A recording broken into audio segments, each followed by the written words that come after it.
All right, and welcome back to episode 75 of Mr. Benfica. We have a very special guest here this week, all right, all the way up in Canada. Actually, not that far from here, but in Canada, we have our friend from Benfica After 90. It's Mario Mata. Mario, welcome to Mr. Benfica. Hey, thank you so much for having me on. It's a pleasure. Big fan of the show, and it's awesome to be able to come out and talk Benfica anytime. It is great. You are actually the first official guest on Mr. Benfica. This is the first time I've had anybody join me. It has been a solo project up until now, but I think after 75 episodes, we've evolved, and it's a good time to bring in another voice and another perspective. It's I gotta say, your solo shows, and I've seen a lot of people try solo shows. It's not easy, but the way you do your segments, you keep flowing. You can listen to an entire show, be into the whole thing, and it's perfect. Like it's I gotta commend you. You've done a great I job of running the appreciate thing. that. I certainly appreciate that. We're going to start on JJ because that is the hot topic of the summer, at least for now. What are your thoughts about JJ coming back? Were you one of the guys that didn't want to see him back? Do you believe he betrayed us 5 years ago? I think so. Oh, it's such a loaded topic. So I'll start with 5 years ago. Let me start there. I think 5 years ago, Lucia Vieira decided to take a different direction, Mm-hmm. not renew with George Jesus. George Jesus seemed to have grand ambitions, that he wanted more control, more spending, Yeah. and Lucia Vieira didn't want that. And we had seen the Bernardo Silvas of the world come and go and Right. not really take advantage of it. So the story from the club made sense. We got to look at the Shishao, look at all this investment we put in. We got to let's enjoy some of this and we can build a team with it. Mm-hmm. And it seemed like George might not be the right man for it. So the idea was, okay, we're not going to renew, and away we go. And in turn, he went to our rivals, and man, did he go with a bang? He went out. I Mm-hmm. remember in the first month of when he left, there's all these stories where he took staff phone numbers, staff players, like their phone numbers, contacts. He was harassing, trying to like cause a fuss. Super Cup came. It was all this trash talking. People go, "Oh, that was Bruno Carvalho." I'm like, "Yeah, that guy was a firecracker on his own," but George Jesus fully bought into it and fully went to town on this Oh, club. yeah, absolutely. Um, it was no love lost, and everyone's like, "All right, I'll see you. Thank you for the cups, and never want to see you again." And Mm-hmm. Rui Tadius smashed the heck out of him for a couple years in a row, Yeah. which was nice. And he went packing. I never actually thought I'd see him back again. And then when he went off to the Middle East, I thought that's it. He went to ride out the rest of his Right out the years for a sunset. Yeah. contract. Yeah. His surprise in Brazil, what he did, you kind of have that Portuguese pride that kicks in to a certain extent when you had all those Brazilians just all of a Mm-hmm. sudden talking trash about the Portuguese Liga. And he kind of became the unofficial flag bearer for Portugal Right. out in Latin America and Brazil. And he kind of did it with his typical firework mentality, his kind of spunk that he has, his attitude. I love him or hate him for it. And he did us proud as a people. If you're Sure. like taking the Portuguese flag aside of it, he did well with the couple Libertarios. He got those Brazilians eating crows, some people would say. Um, so good on him. I would rank him as a top quality manager. He's a good Mm-hmm. manager. Now, to answer the question, what I want him back, I still personally wasn't looking for George Jesus. Mm-hmm. I wanted this club to get an experienced top manager. Um, I think the crisis the club has put itself in has led itself to look less attractive to top managers. Of course. And I really think this is more a call to desperation of here's a guy that Luis Vieira knew that he was able to square with. George himself has come out saying, yeah, it's a couple of years. I'm getting paid. I'll probably go out and do something else. I don't know if I'll stick around. He's a mercenary. He's getting Yeah, paid. He's coming absolutely. here And and he admits it. He does. He says yeah, he's not of any club. He is a professional manager. yeah, he's coming in. He's getting paid to do a job, and he made some lofty demands. So as a fan, that if we were to go on at some point and talk about the currency of the club, he's changing the status quo, not spending, and kind of just limping along, right? So that I'm happy about. I think any top manager would demand that. Oh, if you got a Pochettino or you got some of these other guys that were out there in the market, they weren't going to come in just to do what Rui Vitória or Lage did. They would only come in if the club's willing to spend. Um, I just don't think anyone believed in Benfica or Vieira, Mm-hmm. and I think Jorge Jesus knew him well enough to at least wrangle him up by the Mm-hmm. balls and contract going, right? Right, and I followed him pretty closely at Flamengo. I actually watched most of his matches, and I became quite a Flamenguista myself because I Yeah, just got caught up in it. And they played a brand of football that was just so enjoyable to watch that you couldn't help but support it. Even it being a Portuguese manager was just a plus. But He really did. He was criticized heavily on his arrival in Brazil. The press came out and said, he doesn't have the category to coach a big club like Flamengo. He doesn't have any continental titles. And, he was mocked for having 2 Europa League finalist Yeah. appearances. And in a very short time frame, it was 6 months or so from that to him winning the Copa Libertadores, and completely, like you saw the way they've reacted to him leaving. They're devastated. Oh, they're in shock. I saw the funniest article I saw this week was, I forget who the heck it was out of Brazil. Someone prominent out of there. Name's eluding me, but in short, he was upset and defending. He's like, oh, everyone's saying that what George Jesus did is what we all have to do, and trying to justify all the World Cups and all the Yeah. greatness the Brazilian league has had all these decades, saying, oh, we're beyond this one man. And it's not the fact that conversation is happening Yeah. in Brazil, that like, oh no, we're bigger than this one guy. Oh, we can move on. Our league can continue without this guy. That type of topic. It's comical that, the 180 that they've done now, Yeah. where they've turned around, and now they're still cocky as heck, and Yeah. rightfully so. But man, he did a number down there, and he re-earned a lot of respect for myself, and I think a lot of Benfiquistas. I think so too. I think we watched along, and I think the wound had healed for most of us. And I think watching the way the previous 4 or 5 seasons played out after he left, I think a lot of us came to the understanding that he was pushed out, that he didn't fit in what Luis Felipe Vieira wanted to do with this club, at least the way I saw it. And, and he, like they said, him coming back now, right? I'm watching on YouTube or anywhere. You got ESPN Brazil. You've got Fox Sports Brazil. Every day they've got something about Benfica on their coverage. They're covering Benfica as closely as they're covering their own league now. I mean, Benfica, I don't know if they've ever had this kind of visibility in the world, in the media it's around been the several world years. the last couple of weeks. It's been a long time since we've had this type of coverage, and I've always looked at it this way: you can make money as a club by flipping players and selling players, and being financially smart that way if you want to. But the other way is you just market yourself and make yourself bigger. You compete, you make yourself exciting, and media outlets cover you.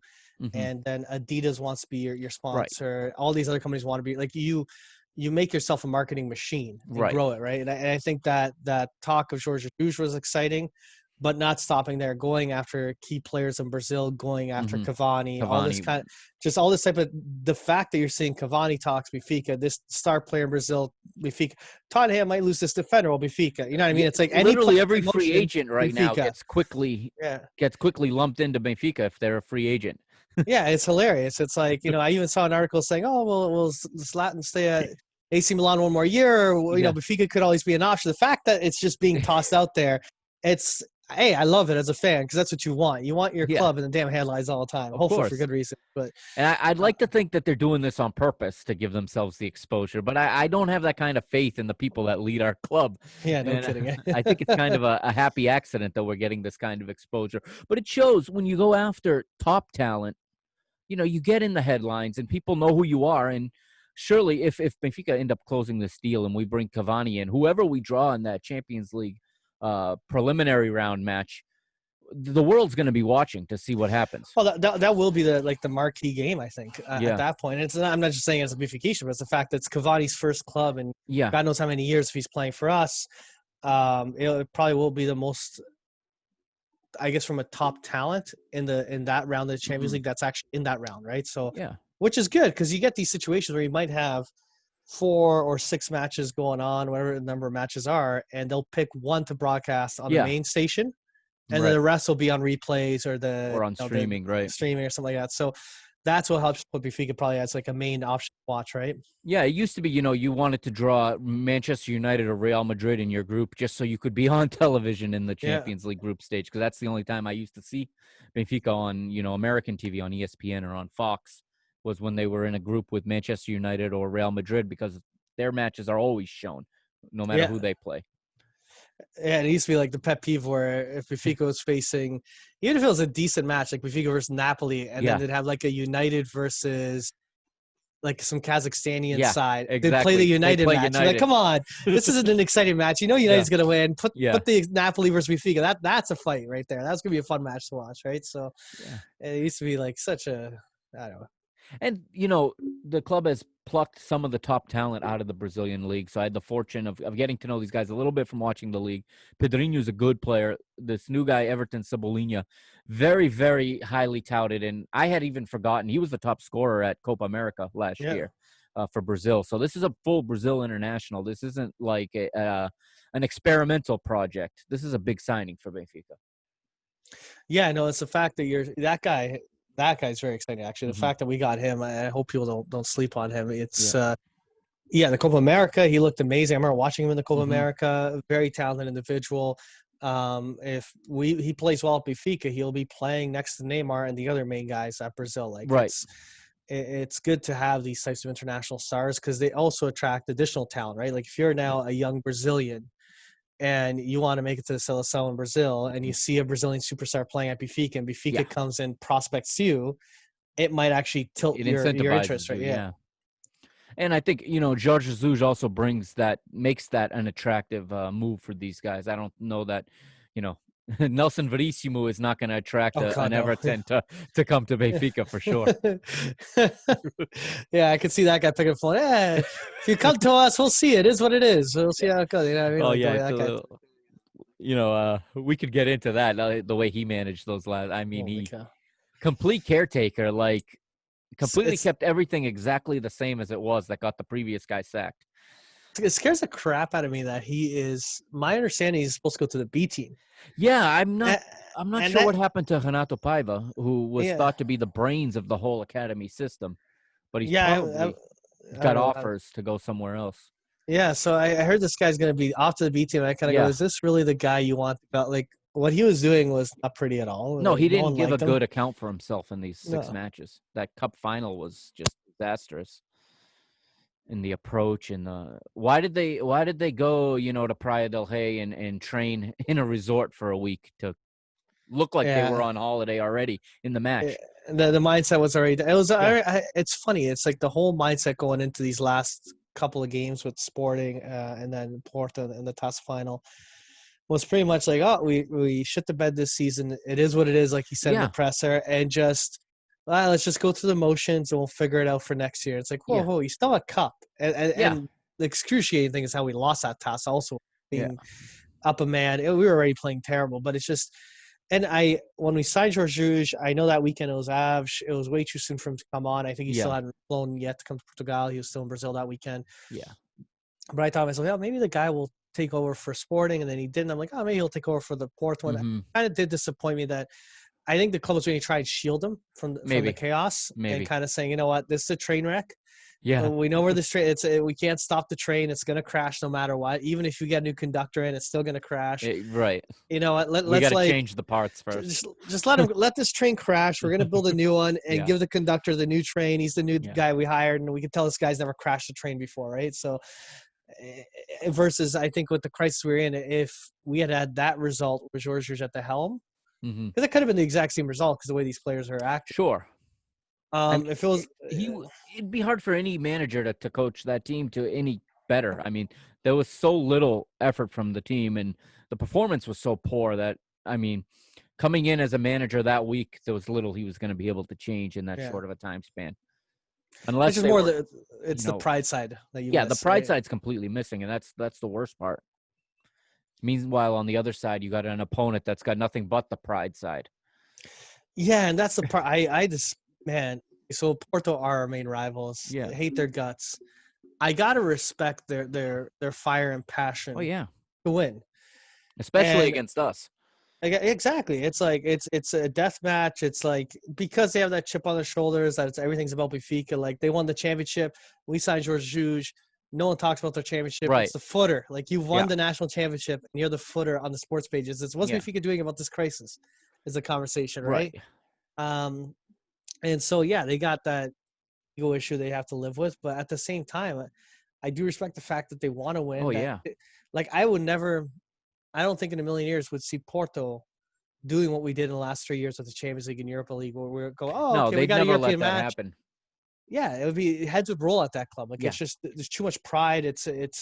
And that's what's missing, I think, right now, Benfica. You need a little bit more pride for that. Yeah, it's a cultural problem. I had written on MrBenfica.com about this, and it's just it's a rotten culture inside the club. You can see it because of the way the players conduct themselves, and I think the club itself doesn't understand this because you got the JJ press conference or whatever you want to call it, the ceremony, and they roll out Andre Almeida and Pizzi and all these guys you don't want to see. And Yeah. they put them right there front and center for the unveiling of the new manager 2 days after that cup final. And the last thing I wanted to see was Andre Almeida, especially. But it's like, why are these guys being rolled out? Like, we want these guys gone. Yeah, and even the it makes you cynic. I'm a cynic in a sense where Yeah. you see this press or this event Yeah. ceremony after you lose the cup, you create a Right. Exactly. celebration, which already optically looks horrific. And then you got George Jesus, which is getting paid a fat check from Lucio Fieta, Right. which not all the details are out of how that contract's worded, but one of the cornerstones of that celebration was George Jesus praising Lucio Fieta Well, yeah, that and right his away, he right to the accomplishments. little campaign slogan there. Yeah, and I'm like, oh God, man, this is an election year, but I've never seen one like this before, and it's clear the guy feels he's going to lose, so he's like, Yeah. okay, how much is it for you to say a few nice words about Right. me and the presser, right? So, um, and just seeing that part of me like really did agree. It's like, okay, this is less about George Jesus, less about Yeah. Benfica. This is more about protecting Lucio Vieira's job. Right. If a consequence of trying to protect Lucio Vieira, we have a better footballing team, a better side, a better team. I'll take that Right. consequence, but it's still. I hope people don't lose sight of what's Right. going on, right? Yeah, it is you should be able we should all be able to see through the BS at this point because it's very obvious, and a lot of people are upset. I guess we'll get to this topic about the kits and the emblem and Yeah, how the statutes have been violated, and right there behind behind JJ is, a black emblem, the Benfica emblem in black. And it seems like it's being thrown at us, but the thing I come to realize, I think, is that the average fan, the what do you call it, the mainstream fan, if you will, not the hardcore like yeah, us, but the mainstream fan doesn't realize or even care about these little things, and yeah. And see, trying and to I attract those eyes, I think, in trying to sell merchandise to those people. I don't mind like trying to take some of the new hip ideas, Mhm. funky ideas. Like I've always looked at the away kit as kind of like this is where if you want to go and screw That's a blank around, canvas, sure. let's go for it. And I know there's Yeah, some people that are very traditional. You have your home red, in your away way white. white, don't touch it. And they even get offended about the black. But Yeah, I'm like, to me, I'm a little half and half. Right? I think that the yeah, home is pure tradition. You got to respect the club, the right. black and the training kits and all these other things where you go and have some fun. You can do a monochromatic. You could do whatever Hmm. if you want to screw around with something. But on that note, like the fact this year they went full across the board, not only the away, Yeah, but they went the home, they went the logo behind George Jesus where they made it's like, okay, you're at an officially a club event, a club presser, and you're doing a monochromatic logo.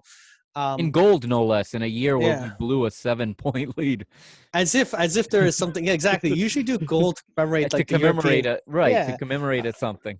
like the 100th. I remember the 100th year kit. I remember Yeah. the Yeah, I have that on European right win now, the kits. 100th year Yeah, one. Yeah. they have some of the other kits they do or big events where they might like do I don't know, they might try to do something special. I remember the one year it was the first European Cup. I think it was the 50th anniversary, if I'm not Mhm. mistaken. They had a Yeah, bit of a gold. But again, you're talking about the first time we won a European Cup. right. Okay, fine, you can go ahead and make a special event. That's easily doable, right? There is nothing as a special anniversary going on today outside of No, like the worst record worst we've season. seen. Yeah, Right. The it's just like worst I collapse guess. in Portuguese football, and we put Oh my gold god. trim all over our kits. I've heard stories, and this is where sometimes I don't know how true this is, but you saw it at the tail end of the season before the shutdown, where we had the Chinese emissary come to the Benfica game. Mhm. That Benfica's been trying to Sure. crack the Chinese market. Yeah. Supposedly, there's been talks now for the past while of changing the logo at Benfica, kind of Right. doing a la I've heard that Juventus. also. One of the biggest sticking points that supposedly they've looked into as a club, and this is where this does irk me because you're doing this for marketing purposes and maybe like appealing to the wrong fan base, but Mhm. the un por los uno, Yeah. it's it's not liked in China because it's also used in the U.S. and if anything Right. is used in the U.S. Right. therefore it's evil and blah blah blah. Yeah. So maybe get rid of that writing and Get maybe rid of switch the Latin. colors around and get rid of that. Change a few other things and And I the kind of go. the the SLB in the blue stripe, I know, bothers them too because the word Benfica is nowhere in the emblem or something like that. Yeah, so it's one of these things where it's kind of like I look at it and I go, okay, if you're appeasing this, like I have no issue with marketing to North America, to Hmm. Asia, to Latin America. You got to do it, but to the point where you start giving up some of your identity. Yeah, you Like got to stay true to yourself. I look at the Juventus situation. I Yeah, don't exactly. to this date I don't understand that logo change. Like, oh, it Yeah. refreshed. I'm like, It's two J's. it's like, It's got yeah, nothing to whatever. it. When you think of Juventus winning Yeah. European Cups or competing for European Yeah. Cups, I don't think of that logo. No, not I at think all. of that as like a marketing gimmick. It looks like Yeah. it's like a one-time thing you did, but the fact to continue with it, it's like, okay, whatever. That's your Yeah. thing. It's you're losing some of your history, in my opinion, when you do that, right? And that'd be interesting to know what kind of value it's even brought to their brand in those markets that they're supposedly catering to. Does an Asian fan really look at that logo and say, "Oh, that's nice. I'm gonna buy it"? I don't know. Yeah, and this is gonna sound terrible. You're trying to appeal to the most fair weather fan of them all. Yeah, exactly. Trying to say, oh, here's a fan that's never seen our club. Here, this looks really nice, looks really hip. Hmm. Yeah, it looks kind of cool. I'll make this a nice fad. We'll follow it, and then they Yeah, stop following it. right, You know what I mean? Like there is a flavor of the month that goes on right. in that region, and there's some fans that stick, but at the same time, it's like, okay, I don't know. I just don't agree with the approach, right? I Yeah, think I don't agree with it either. yeah, the biggest way to do it, man, you just win in Europe. Even if you That's don't win the it. cup, you go far in Europe. You compete, you try. Ajax hasn't changed the logo in ages. Ajax has Right. spread its amount of global respect because they're a feisty club that goes for Exactly. it, right. Right. And the clubs that are big in those markets, it's the club like you said that win the Champions League. It's Real Madrid, it's Barcelona. They're big anywhere in the world. They're 1 and 2. Manchester United's up there with them. But there's other brands that, Manchester City can win anything they want. They're kind of like our rivals, Porto. They can win anything they want. They're never going to be Man United on a global scale. Yeah, it'll take Hmm. at least another decade or two of Right. them like spending like mad to try to at Hmm. least corner that, and they slowly are chipping away to a They're certain extent. chipping But again, away a bit, but but you need the European result. You don't have the right. European result in there. Um, and the advantage that City has, and I think with Tottenham and all these other clubs, is the EPL exposure that they have in Hmm. Asia. Right. Their early kickoffs actually make it one of the few leagues that you can kind of watch. Like if you have an 8 a.m. kickoff in England, Yeah. it's actually in the evening in In Asia. China, Yeah. or sorry, 8 a.m. for us here in North Right. America. I So it's mean, the so 1 p.m. in 1 England. p.m. for them, and then it's and actually works out on their side where it's a late Yeah. night show. Yeah, they hit both ends of the earth with that Yeah, so kickoff time. so they got the TV rights. So in a sense, okay, fine. You want to? I get why the EPL does these exhibition events out there. Yeah. And there's an actual logical sense to it. In Hmm. Portugal, they don't have Any any logic of that. no logic, no structure on time zones, no even the reopening in this league. Oh, this was so Oh, comical. So like here they I'm go, glad you went to reopen this. and they're Yeah. like, hey, let's reopen the league and let's kick it off. And we might have to do a condensed schedule, so it's probably gonna be weekday games. And you know what? I Right. understand. It's You understand at COVID. first. I get the situation. It makes sense. It all makes sense. And then when they finally released the schedule, I'm looking at it. I'm like, it made sense. Weekday games. So I'm like, wait a second. We're playing once a week. We're playing once a week. Why aren't we playing the weekends then? It's Yeah. like, oh, it's because of COVID. What's COVID got to do with this? This makes no logic whatsoever. It's like, oh, Right. it's we have to do an accelerated schedule. This is not accelerated. It's once a week. Like It's once a week. They've just shifted which day of uh, the week they I play. got into an argument with someone in Portugal. This one guy Yeah. that's like one of these people that like the club can do no wrong, right? So Right. it's not gonna mention it. Those are dangerous fans, to be Oh, honest, because they'll support anything. no support at all. But if you can agree to it, it has to be good. Yeah. I'm like, no, it's condensed. I'm like, no, it's not. Well, actually, if you count the days, it's condensed. I'm like, by like 3 days. Like I remember I looked into it. I was like, what are you talking about? It's like, oh yeah, technically Benfica plays on one Thursday, then technically it's a Wednesday. If you actually fast forward, it's like they actually saved like 3 or 4 days. Like this is the dumbest thing I've ever seen in my life. I'm Yeah, like, it's like you'd play around throughout the entire week. It's one match per night to yeah. make an entire Oh god, it round. was insane. It was just ridiculous. So I don't know. And this is a chance where you had very little sports coverage, Yeah. and you go and you stick it late night games or midday games. I never understood these 9:45 kickoffs in Portugal, 9:15 p.m. kickoffs on weeknights.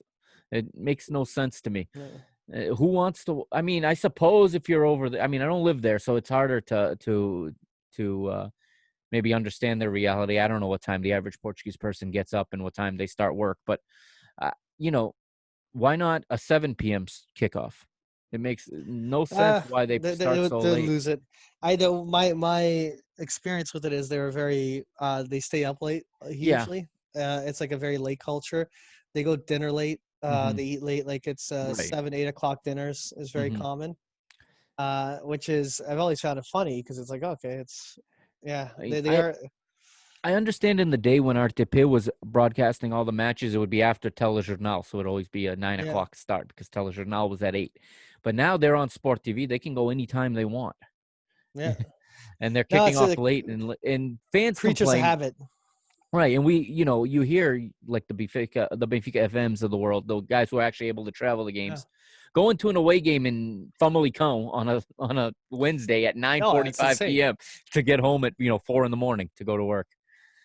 It's tough. It's ludicrous. Like you think if they had if they at least did like a 7 o'clock, Yeah, gives time for people to finish work. They hop in their cars. right. They drive up. I'd say North America does that all the time. 7 o'clock is like the most common That's our time common slot. time slot. Yeah. All right, I'm gonna move on to financials because that's the meat of the talk today. Yeah. That's what we want to talk about. So my first question to you is, in your opinion, is Benfica in good financial health right now, as much as the club wants us to believe? I think well, yes and no. I think yes in the sense that our debts have come down quite a bit Hmm. lately. So it's something I've wanted to see personally. I say no. I think we've lost sight of how the what the goal of the club is, how it's structured, and the money we're spending. Hmm. Like so there was an article I could try to find the link, but it was ranting and raving that from 2016 to like 2020 or 2019, whoever it was, Benfica knocked down the debt by like 189 million, Right. right? Like, oh, we knocked down the debt by 189 million. That's a lot of money. Hmm. It's amazing, yada yada yada. How great we've done. I'm like, well, okay, that's good. That's good. We also sold. I'd say like get some of the numbers over 600 million in talent. Right. And I'm like, okay, we sold over 600 million. We spent 150, so we got okay. That's 450 million. 450 is the Okay, net. so Yeah. let's just round up that debt. Let's say we paid 200 million. So you got okay, 250 million kicking around. That doesn't count Fly Emirates. It doesn't count Right. BTV TV rights. Doesn't count Hmm. jersey sales. Doesn't count ticket sales, merch.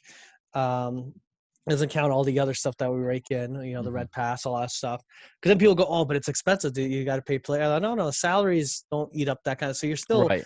you're not accounting for over 250 million. And when they did this ranting and raving that they're using for Luis Vita's campaign from a few months ago, saying, look, the debt got knocked down, Hmm. we're almost debt free. They did this big announcement. They show the financials, and then like a month later, they go and borrow another $50 million. I'm like, why are you borrowing Right. $50 million? It's like if we're truly in a healthy financial state, and I really think a big chunk of that cash is gone. I think it's gone into pet projects that we may or may not see a return on. Right. It's I've had a lot of people say that it's just we just are bloated. We're as an organization, we had a certain number of employees, and we've like quadrupled our Hmm. staffing. We have so many different divisions and things of sort. I even look at the Mulidaj, like they're neat projects, but the amount of money that they're getting into Mulidaj has been, me personally, I think it's a huge mistake in my opinion. It's kind of we're Hmm. going down the path of sporting where you're celebrating these other cups as if Hmm. they're, I don't want to diminish them, but let's Hmm. call a spade a spade. You win volleyball champion of Portugal. Hmm. Congratulations. I'm not, no, you don't see the people rushing out to the Pombal, Right. right? Right. And then when you hear about Benfica picking up good signings from the Mulidaj, yet the Mulidaj are practically free games. Like you Yeah. pay They almost give. nothing They for say I think a tickets. euro. Yeah. Yeah, a euro. They do all these promos to get people out. They don't Yeah. really catch much. They don't get aired anywhere but BTV, right? There's Right. not much of an attention for that stuff. I really look at it as okay, whatever sponsors they drag in, whatever money they make for ticket sales and food sales, and maybe if you want to be generous and look at like a charity and donate a few bucks to it as a club to help out, I don't mind. Mhm. But when you kind of heard for a while, like a couple of years ago, when people were signing guys from Barcelona for the futsal team Yeah. and other things of sort, and you're kind of like, okay, guys, what's the game plan here? Because this isn't going to pay the bills. You're not going to get return on your money. This was just to appease a very small fan base within Benfica Hmm. that is very vocal. That Right. you know, Yeah, the Motherly Benfica, Dodge fans are very vocal and passionate. They're a small, hardcore fan base that definitely is very yeah, vocal, like you said. and they vote, And and they that's the vote. thing. That's That's that's the all it's about. difference. Like They vote. you had a very small number of people that show up each election to vote, so you Yeah. you corner that fan base. Right. It's you get reelected, but I think they lost sight, and so I get scared. For financial health, I think yeah, we're in a good state where the debts come down. I think we should be a lot stronger though than Hmm. we are right now. And since you mentioned the modalidade, I was gonna ask you to help clear something up, because my understanding has always been that the football club comes from the SAD, and Yep. the modalidades come from the club, Yep. and that they are two different budgets. But does the football budget? You're saying the football budget still spills into the modalidades to help fund it? Yeah, in a sense. Well, it's all cross-pollinating money. So all of a sudden, Sure. the side will make money, and then the shareholders, and Benfica is technically the Right. club is a shareholder, and Right. there's other It's a people that are limited involved. company or whatever. So we get part of that profit, and the debt on the SAD hasn't come down that much. Mm-hmm. And so when they say, "Oh, Benfica's debt is down," it's like, no, no, the club, The which club, has the Molidage, the debt came membership. down. Yeah. And so this is where I always find it funny. Like, oh, we made all these player sales to pay down the debt. I'm like, so in other words, you took money out of the footballing budget to clear up your debts on the non-footballing side. Mm-hmm. That's like, yeah, but technically the club owns the stadium, blah blah blah. I'm like, okay, cool, I get it, which is good. Yeah. But when you're going out and you're running new projects, running new events, you're Mm-hmm. creating new divisions within this structure. Mm-hmm. I'm like, okay, so how are you going to finance this? It's all the socios pay. I'm like, yeah, I'm a socio. Mm-hmm. I expect my money to go to the football team, Mm-hmm. not to Yeah. go. There's when I pay for a socio, you got two options. You pay for the socio. You could pay a little extra to donate to the Molidage Uh-huh. if you want to be It's involved an in that. add-on. Yeah. Yeah, but it seems like almost a majority of the cash is going to that side. That's Okay. within the club to the point where I just feel like, okay, when you're generating a sponsor for the Stadio Luge, or you're making Mm-hmm. revenue by putting Coca-Cola on there, Right. I feel those dollars should be rolling back to the football pitch, not into these other projects, Mm-hmm. right? And I think we do ourselves this service by, creating these additional expenses. Mm-hmm. Because if you strip the club clean to a certain extent and make it a bit more lean, we could compete at a way higher level. Sure. Yeah. And my understanding is modalidades were intended to be amateur sports, so they shouldn't have that kind of expenditure.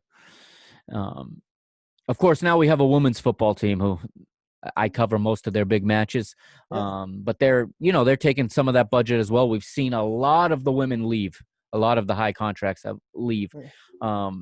Is this a project you think Benfica can sustain, a competitive women's team in Europe, so to speak?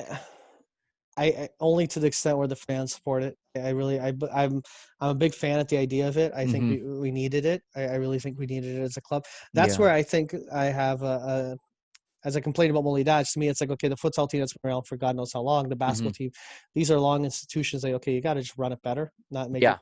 Right. The women's team was like a brand new creation. So Right. that I expect a full, like, you're not making any money on this. This you got to invest, and you got to go and invest again, and Mm-hmm. you got to foster it. I think it's a good idea to develop it. I think that the women's Champions League and all that will keep getting more attention. I think it's good for the sport. At the same time, when you see again, tickets are for free Yeah. and people don't show up, I swear the Portuguese fan base, much as I love our country, I love our club, Mm-hmm. they're so I don't know, I don't want to say anything offside, but their mindset is so wrong. Like even like Belenij, and I'm just completely track when they went through their Yeah. sad situation, Right. they were giving away pretty much free tickets and people weren't showing up. And I thought to myself, hey, if I lived in Lisbon, I got a wife, I got two kids. Mm-hmm. I want a nice night out to take my kids to a soccer match. I'm a Benfica, but if Belenij was facing Stubble and the tickets are free, Oh, absolutely. let's go to the Let's Jardin. go. Let's go to the park. Let's go have a picnic. Let's go hang out. Let's go. Yeah. Everyone's always crying, saying they got no money in Portugal. Everyone's poor. Everyone's poor. Mm-hmm. Oh, they're free tickets at the women's. No, I'm too poor. It's like, no, Yeah. the free tickets. No. If I it gotta was pay for actually, gas. yeah, it's like, oh, exactly. It's like, so it's lame ass excuses, but then they'll go out and spend money on other stupidities. Mm-hmm. And I think it's a sad state. I hope the women succeed, but I think if the fans don't show up for them, then at some point, I guess it has to get cut to like more of an amateur team then. Yeah, and I It's think the unfortunate. future women's football, I think, has a big future, and a lot of the financial sports people point to that. And you're seeing, Real Madrid basically purchasing a women's club and making it theirs rather than building Yeah. one the way we did. Juventus investing money in their women's team and getting a crowd of 30,000 fans a year ago. And you're Yeah. seeing the big clubs in Europe start to invest in the women's game. It's happening in England. And I think Benfica needs to not be left behind in that. But like you said, the fans have to support it. I think so, especially given how easy it is. Like that's the part that shocked me was Mm-hmm. what I saw. I remember the one game last year against Sporting, Mm-hmm. and they pretty much made the tickets free, and they got a pretty good turnout. It was almost Yeah. half capacity, but I'm like, Yeah, they were trying to dude, break the attendance. I think they did. They might have broken the attendance record for for what. Portugal, I think I think Yeah. they broke it, and I looked at it and I just kind of went, this is good, but still, I'm like, the It size of should the be better. Yeah. population, it should.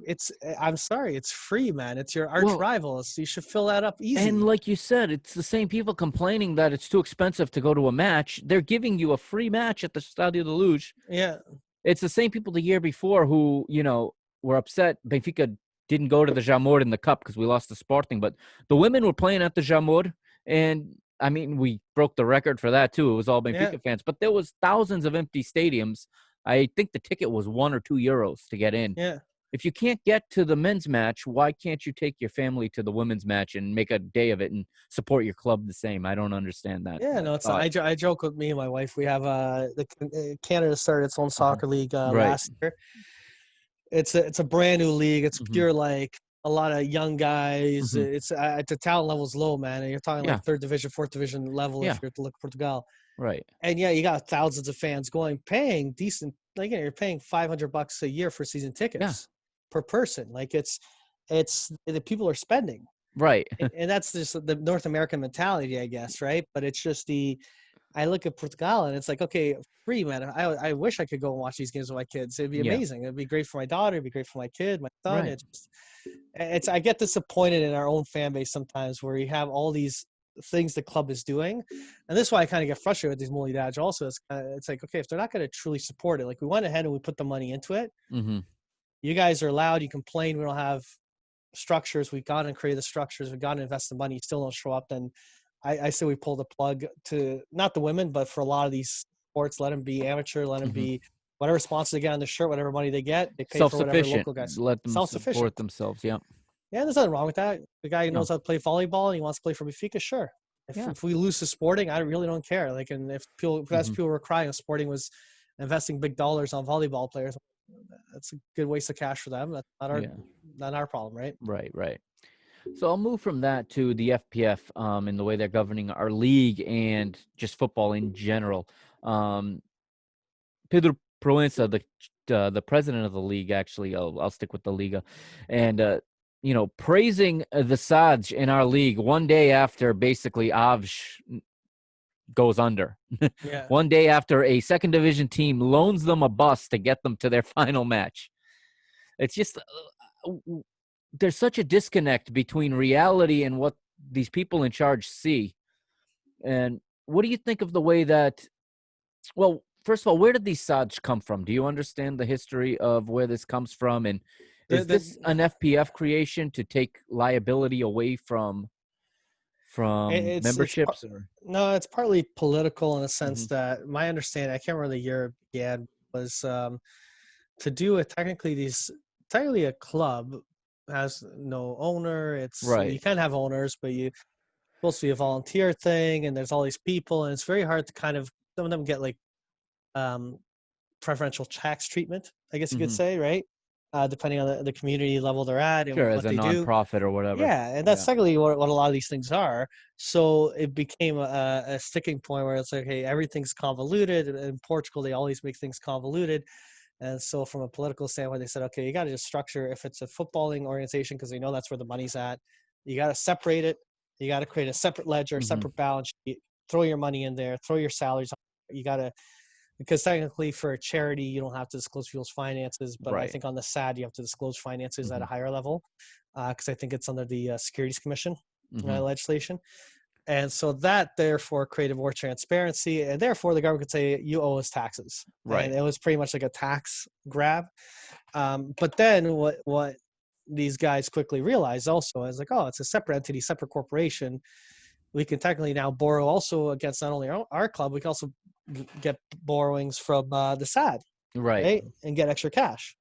And if you're not financially savvy, you just look at it. It's kind of like someone with a credit card that doesn't know how to use their credit card well, and someone just gives them a Just second keeps credit card. swiping it, yeah, and gets Yeah, another and they one. go, it's like, I know you're kind of maxing your current credit card. Here's a new credit card. Sure, they maxed it up, and then they Yeah. kind of, and then their name happens to be Belenige, and then they're crying foul that they've lost their SAD. It's like, Yeah. well, you couldn't pay your original credit card very well, and you went and Right. maxed out the other Mhm. one, and now you're crying that you've lost what you bought. You know what I Right. mean? Like it's very idiotic on their part, but it's a neat construct, but I don't understand how well it works with financial fair play because I think they look mainly at SAD for Mhm. financial fair play, is Okay. my understanding. I don't know how much they look at the parent club, Mhm. but I do think it caused a little bit of confusion with it. And I know we saw Vitória Setúbal get relegated not one but two levels for offense. Well, you and I, we were exchanging tweets that day called Yeah, paperwork like yeah, violations. no kidding. So Eh, you get these situations where I swear a few years back, Guimarães didn't pay any of their players, and it was a yeah. non-issue. And yet, this is more of I don't know. I reeks of typical shenanigans in Portugal because it's like, well, you want Portimonense to stay up? That's the Well, game that's plan. what it looks like to, I think, at least to a Benfiquista who has seen, some of the shenanigans that have come from Portimonense in the last two seasons. The way players have moved from that club to another club that we don't have to mention, and it does look like you went one step too far in getting them relegated, and the league Oh, said, wait especially a minute, especially how historical they are. I yeah, get Avs because Avs yeah, they it, were they were in it, disarray. I it was mean, like a Union de Liège situation yeah, where at the end of the season that year they didn't have enough players on the pitch or eight something like that. players. They went to matches with eight players just It enough was forfeit. a disaster. So they had it coming. You can't do that. Right. I part of me has empathy for Avs because Yeah. I was in Portugal several years back when Avs got the year they're in the second division, but they got promoted. Yeah. And I'd gone to that. I like to travel around. Yeah. You go to your Togo, you go see Benfica, Sure. you go do whatever. But I love to Yeah. go to small towns, Hmm. and I have this big collection of scarves all around this room of all the various clubs I Right. visited, and so they were on my bucket list. It just happened that year is when they got promoted, and it was the end of the year. Hmm. So I was there that weekend when it happened. You saw their little clubhouse full of people, their cafes, and everyone was so excited about the fact they're in the first division. You kind of saw that hype and excitement, and it's nice to kind of feel it. And then to kind of see how poorly run they went. So they went and won the Taça Portugal Yeah. again due to improper filing of paperwork. They weren't allowed into Yeah. Europa, Right. which I go, okay, as a league, That's I, embarrassing. it's embarrassing. And they use it. Well, that's the Avs problem. I'm like, you're right, it is Avs problem, but you would think that as a league, you'd be on top. Say, listen, you Yeah. guys are on the verge of going to the Europa League. You got to submit your paperwork. Let's help you out. Let's get this stuff Right. filed properly, so you don't. And it's almost like the league was happy Avs didn't do it because they're like, oh, it means Guimarães gets to go or Rio Yeah, Ave or they'll someone else. And they'll do better than Arms would yeah, do, but that's not what the Europa League's about. It's about when you win a cup, you get those stories. These teams with no history making a first run into Europe, and it's exciting, even if yeah, they get smashed in all six games. it's one of these scenarios where it felt like the league was picking a winner and loser in that scenario. They're picking a Hmm. winner and loser in the Stubble scenario. Yeah. I even look at this restart. Well, you know what? Part of me again, I think Avs made their own mistakes, but at the same time, all these mid-table, especially the lower table Hmm. club end, make almost all their profit off the home games against Porto, Benfica, Sporting. Yeah. In the second round of the calendar, it was Benfica, and I think it was also Porto, Hmm. it was two of the big three. Yeah, they had two of them at home. And that's for some of these clubs. Like we got that club from Algarve coming up. Yeah, Typically, when they Farense. do, for instance, when they do their budget, and I don't know how they're doing it this year, but typically they go that home game will pay for our season. Right. That's how we're going to do it. That's it. Yeah, they And jacked when you the tickets to 40, 50 euros, and Benfica just yeah, pay it because you want to see your team, and the exactly. team is, they're funded. Yeah, the people that say they can't go to they can't afford the €1 Molidad game, pay the Yeah. 50 euros to go to. To drive to Algarve. So this one of these cases it has nothing to do with money. Like just Yeah. it's literally they're Yeah. voting with their feet on what they want to Yeah. support. Exactly. But in the case of these clubs, man, they live for it, they die for it, and the league decided to restart, knowing full well that TV rights are fully slanted to the big three. So it was a pure loss leader for any of these Yeah. clubs to resume, and it killed them. I guess in a way it's surprising it didn't happen to more clubs. Yeah, I'm surprised. I think that's maybe why he's like boasting around that. Oh, look how strong the Sads are because only Maybe that one would went make bankrupt. sense. Yeah. Yeah. But it's like I'm like I don't know if that's really a success story in itself.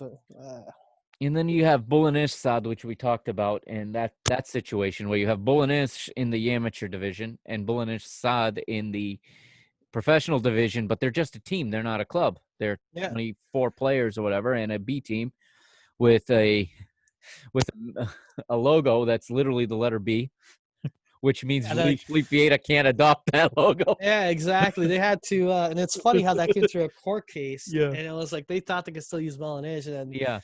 it was. I remember that weekend. It was all of a sudden within a few days they had slap on. We got to do something. Oh, Yeah. put a B on it. Literally, it looked Can't like they went do into Microsoft Paint in 95 and it. came up with something. And, Do that, and they ran to the print shop, stick yeah. it on the They put it jerseys, and on. they glued it on real Yeah. quickly just to cover the old logo, and they What rolled with it. future do you think Bulanish Sad has? Like, is there one day going to be a remarriage between the two entities? Are we one day going to have two Bulanish playing in the same level? I think that they're a prime candidate to be eaten up by like a Red Bull or something like that, and they could I think become so a Red because Bull Portugal. But they have no stadium, so that's probably a detractor. But I'm really interested in what's going to happen to that entity of Bulanish Sad, the Code City entity, in the next 5-6 years. yeah, I was fascinated with when it first happened. I was like, okay, let's see what happens. Are they gonna? Because it was a group of investors that Hmm. Melanage borrowed money from. Yeah. Again, same scenario. They don't understand how debt works, and you got to Mhm. repay it. They didn't repay it, and Right. they collected on their collateral, which was Right. sad, right? Right. Um, and everyone cried foul. But I'm like, that's plain faith. That's a Hmm. lesson for clubs to learn. Yeah. And I was wondering, are these guys just going to somehow splice this out to get their money out? And instead, they haven't. They've stuck it out. They stuck it out. So this year 3 now, I think it is, right? Yeah, I Or think year they're on, 2? or 2.5 maybe. Did it happen Yeah, something halfway like that. through a season? Maybe. And they haven't been bad. Hmm. They've been decent. They Yeah. haven't actually been flirting with the relegation. No, they've stayed up. They're staying in the middle of the table. They're trying to see if they can push higher. I think there's two scenarios really. The actual original Club Belenenses goes to them and says, "Listen, we gotta come to some kind of agreement. You are who you are, but we're the founding club. Hmm. You leverage our history. You leverage our ground. You pay us Right. rent, and we get to make share some profits and kind of revives the original Belenenses to a certain extent and gives these guys something to work with."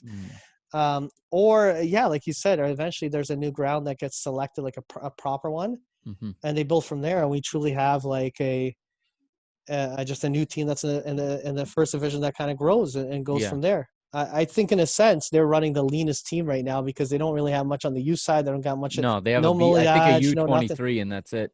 Yeah, Which is and they got mostly loaned players from the second division. and outside of that, it's pretty much Hmm.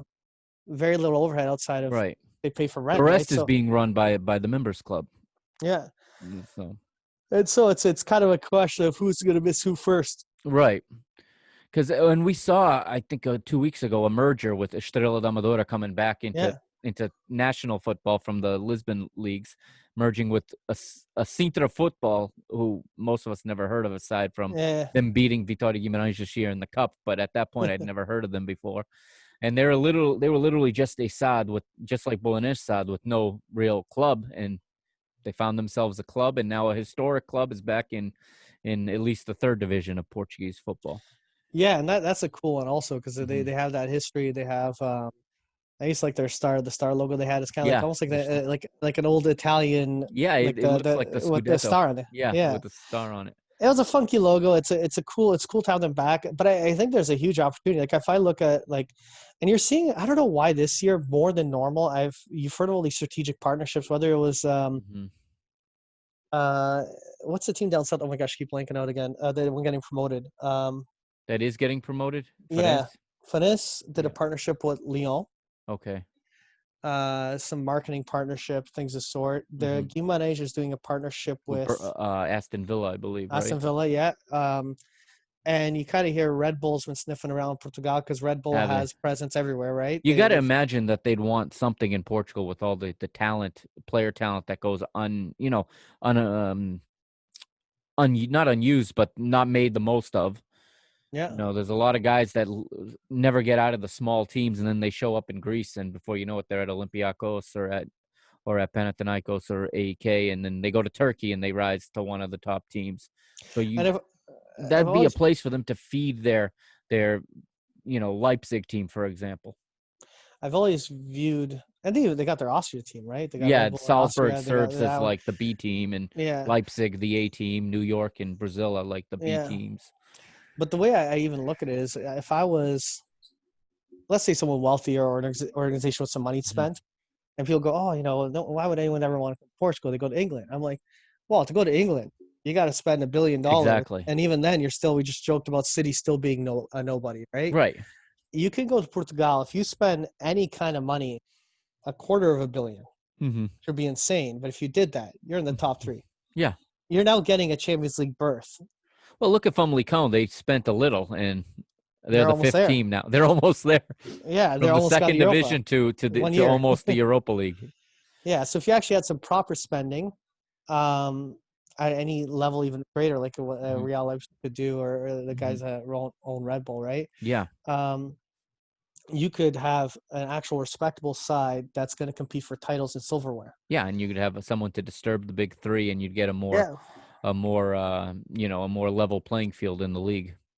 yeah, and I think it's the potential for the European football. Because I look at European football, the return of your Hmm. investment is you Right. get group stage, you get $60 million. Right. So again, I look at it more for an investment. It's like, okay, Hmm. you dump $100 million, which is nothing. That's not what Milan did. Heck, that's not even what Sporting's doing Not right even now. close. Right. And we got 3 Champions League spots next year. Hmm. $100 million. If you get top three and you manage to find yourself in the group stage, that's $60 million year one. Do it a second year, that's $20 million. All of a sudden, you could make a very viable business proposition to say, okay, we're not going to spend like we're Man City. Hmm. We can spend enough they can actually make a return on investment and actually get there and make it Right. self-sufficient, right? Right. Especially when you don't have the baggage that Sporting does or Benfica or Porto does, where they're trying to balance debts and these other projects Hmm. that they have. I even You're look not at going to have the it. fans knocking down your door at every single decision you make either. Most likely, Yeah, they'll just be happy to have a club that's winning, pushing through. that's And I've always pushing through. thought, I thought a couple areas, like I thought Algarve was always a good opportunity just because Hmm. it's so detached from the rest of Portugal. Right. And it has like, there's just no presence that competitive. I think Porto Hmm. Muniz was trying that, right? But they haven't succeeded. Hmm. And the other one I looked at is the Vedu, just because they have like a decent Well, you got population that stadium nearby, there. Yeah. beautiful stadium. Yeah. That's I think unused. Beta Mart has moved out of that yeah, stadiums. they're still languishing. I think they've gone on and off. Yeah, they're in the third division now. Yeah. They've started their way back up, but So you could do something there. You got, and Lisbon's always like, I think the sad with Belenidge is the fact that Lisbon's still a bigger city hmm and you're a capital, even the capital. yeah. People joked about Man City being a no-name team. It's like, well, they're not so no-name anymore, right? Right, So right.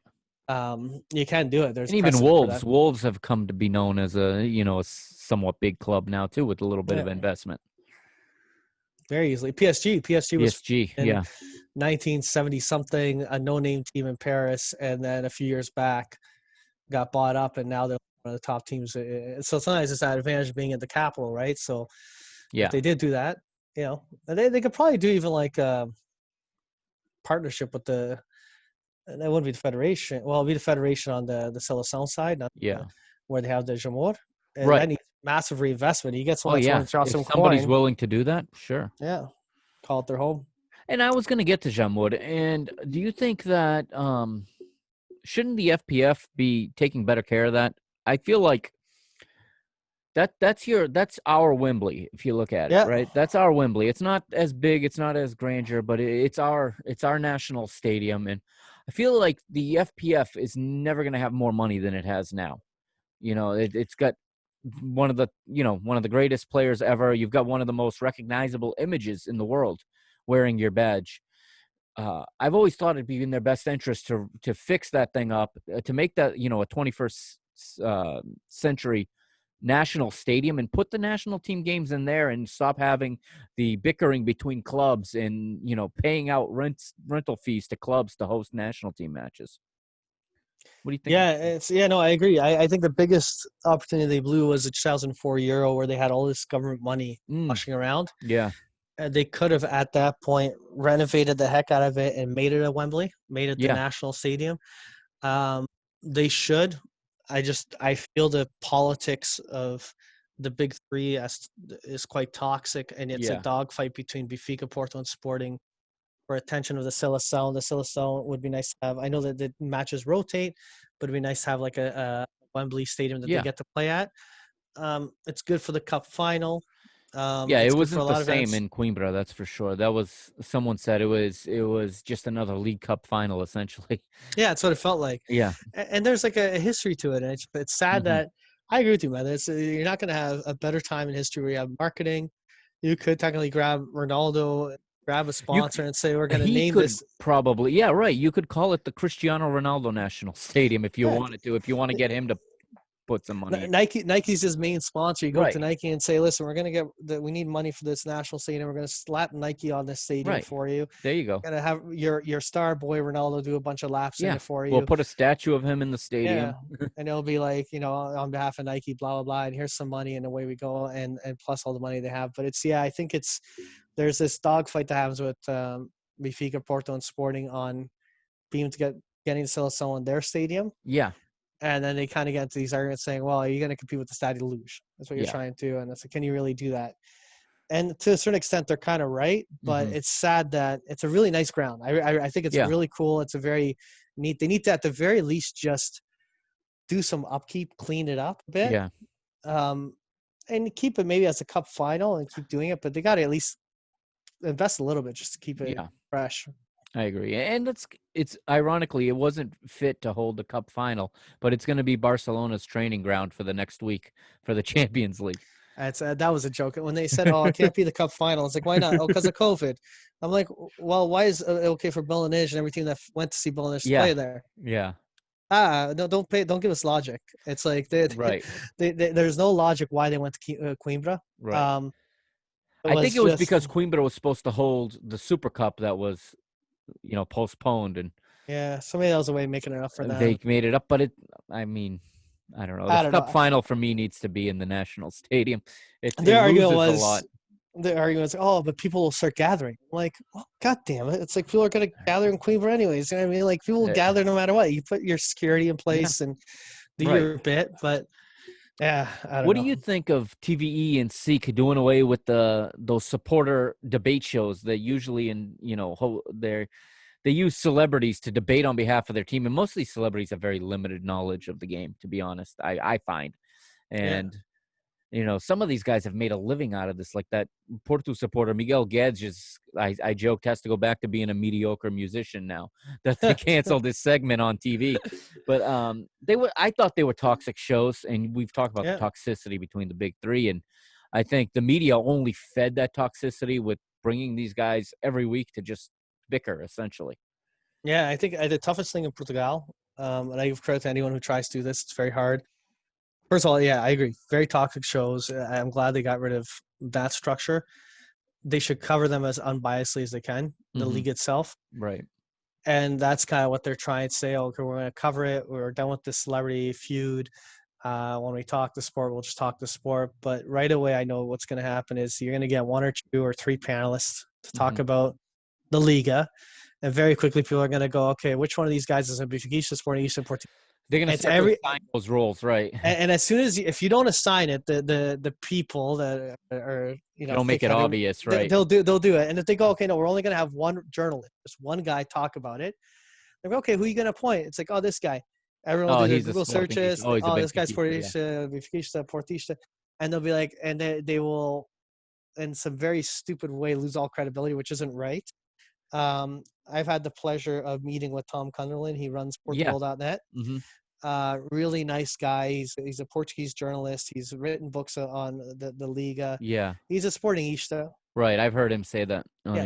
He doesn't hide it. Right. At the same time, he does his best that he can to talk about the Liga. Right. But my God, when the result does not go Benfica's way or Porto's way, how quickly they throw, oh, he's just a Sportingista, blah, blah, blah, and they throw in his face. Or if there's an article that that doesn't put their club in a certain light, oh, this is Sportingista put down Benfica.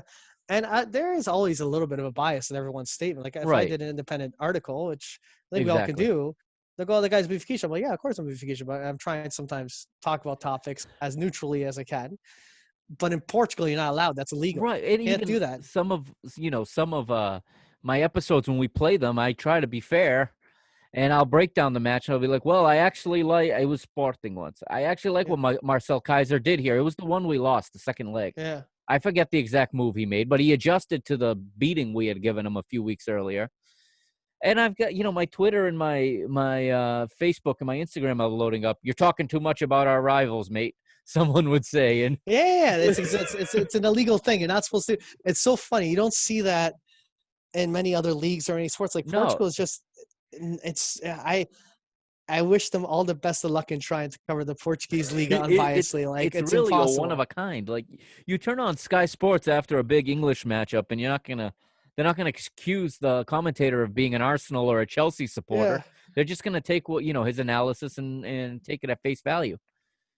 yeah, and they try. And I know they sometimes get. They also do it in England where they'll have like Henri or they have other guys, Yeah, their guest guys coming on to talk about the Arsenal side.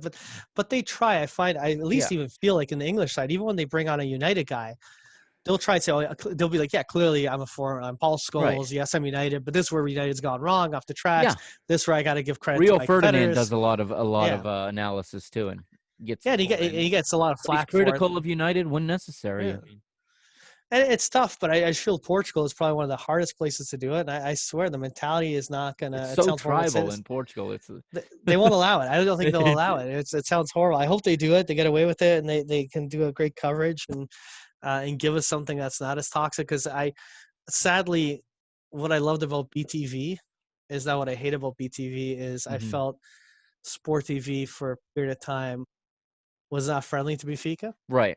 because they had a couple of people that were, and you kind of in your heat of watching match your Benfica, you'd watch, and I watch a lot of Liga, so I'd watch like a Porto game, and I'd be like, Hmm. hey, and you'd hear the same commentators, and next day it's the Benfica game, same commentators, but it's like the way they're commentating was day and night different, and you're like, man, these guys are Scottish.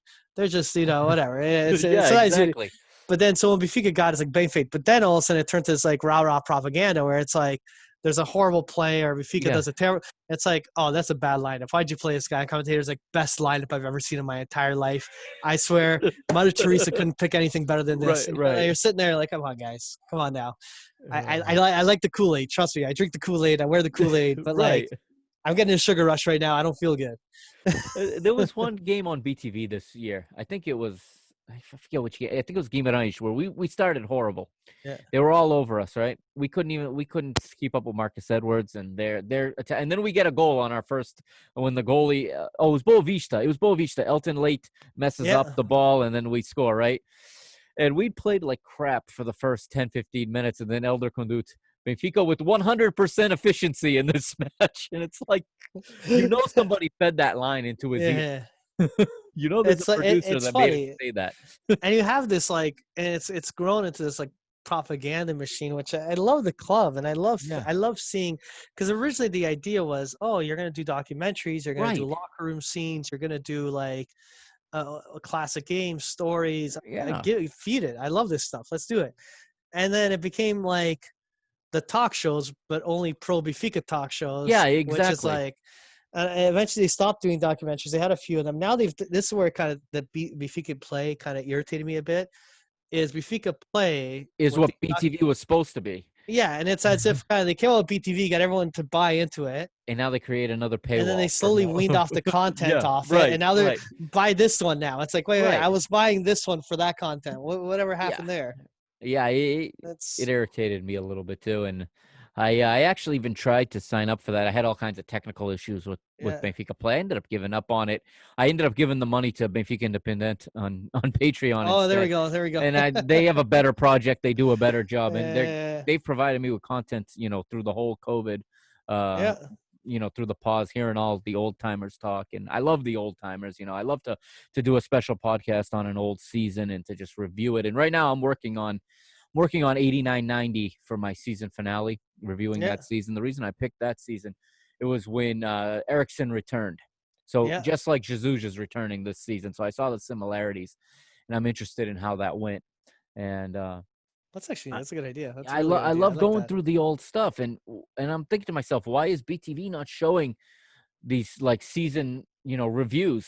Why can't I go to BTV next Wednesday and watch the review of a historic Benfica season? Instead, I Yeah. got to listen to Pedro Guerra, talk about LFV and how great of a president he is, and just defend him. And Oh yeah, that's just the thing. it's, Early on, the first like I swear it was the first year of Benfica TV. I don't remember what that was. I just remember there was once I turned it on, and it was Zebu at some coffee shop somewhere in mhm, Lisbon.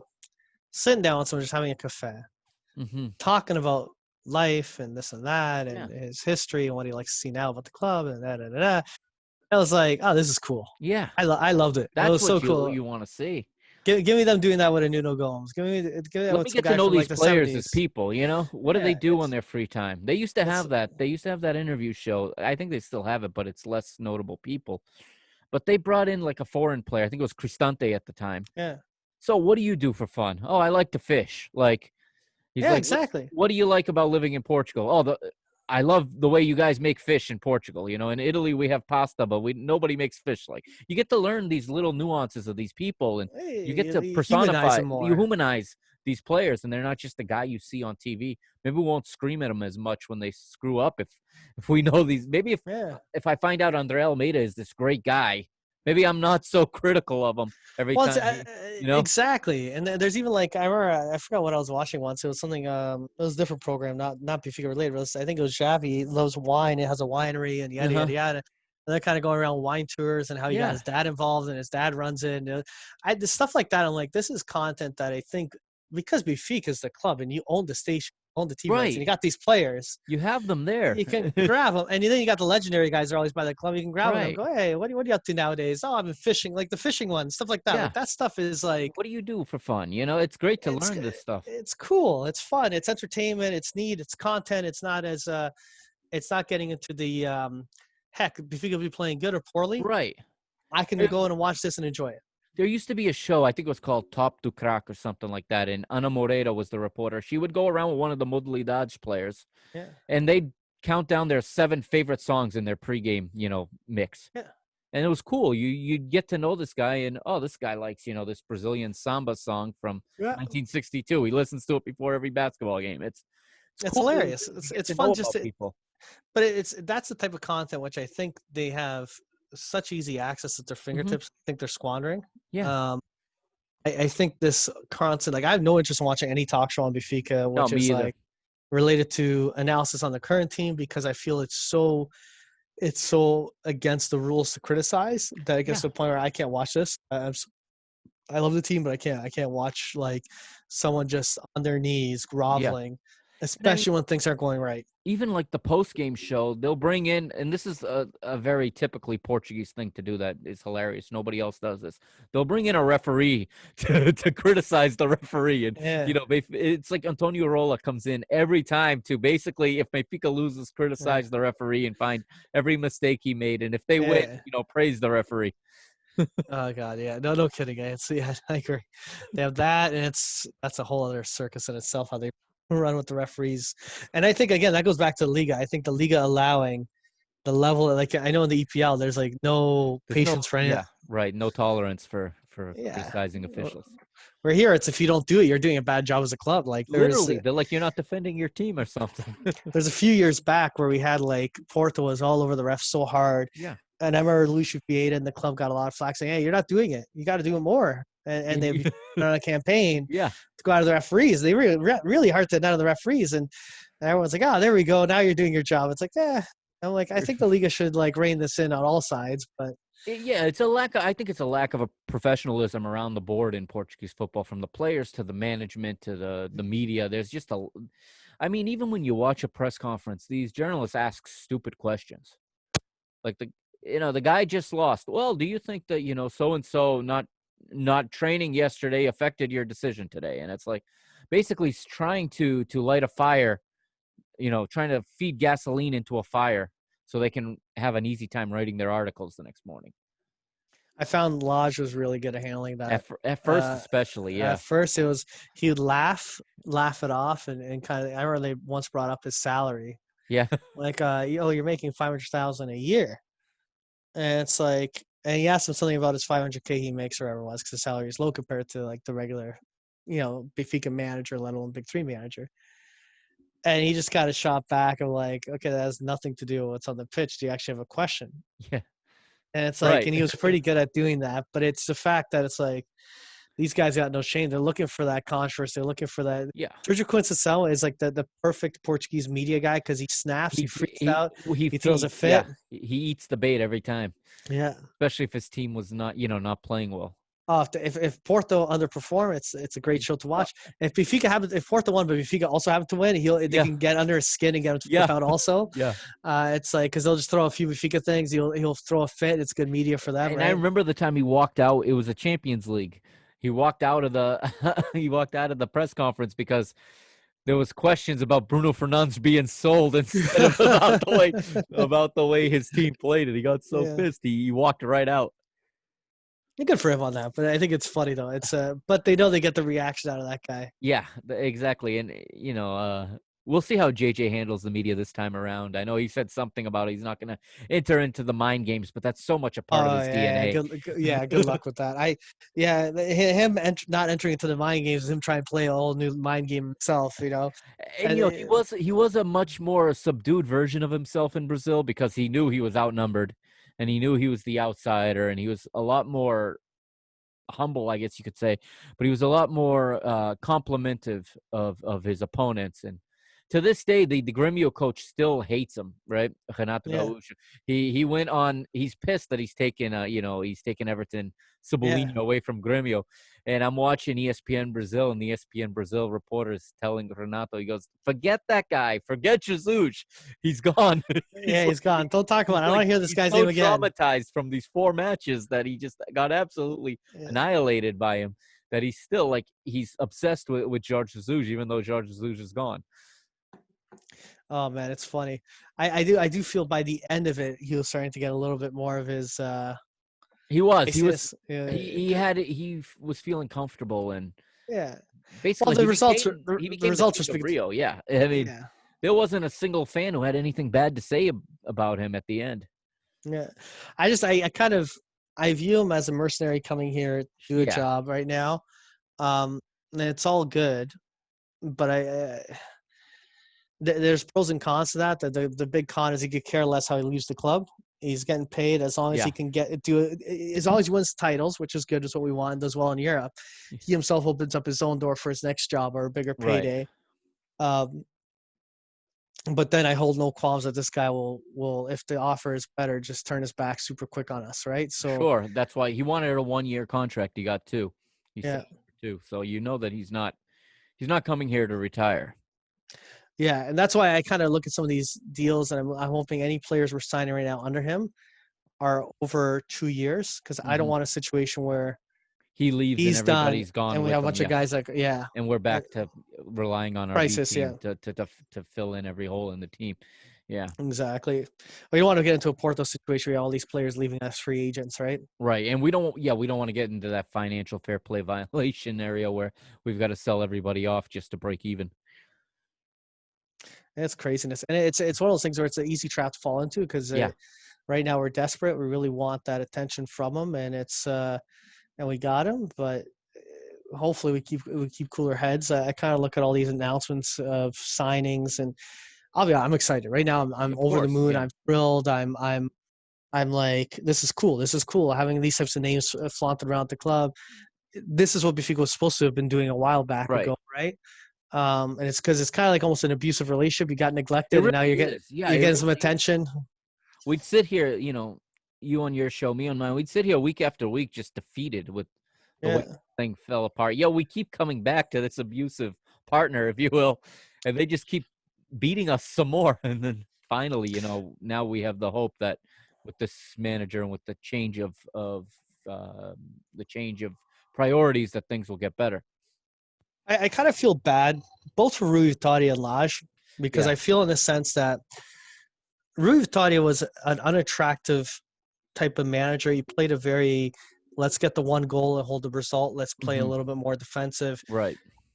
Let's not forget, that's what got us 2 back-to-back Champions League Hmm. knockout appearances, something Right. this club had not done in ages. Right. What did him in wasn't his style. His style wasn't helpful. If you set on a one-goal lead, you're bound to get punished Hmm. for it. Um, it was gutting the squad year one, gutting the squad year Year two, and 2, not really reinvesting. reinforcing So it. by Right. year three, it was a circus to the point where we got 0 points in the Champions League. We lost Hmm. the Penta. And then again, they doubled down on that, gutting him. Yeah. And yeah, they said they signed some players, but I really felt like it was just patchwork. Like it was like doing the bare minimum. Right.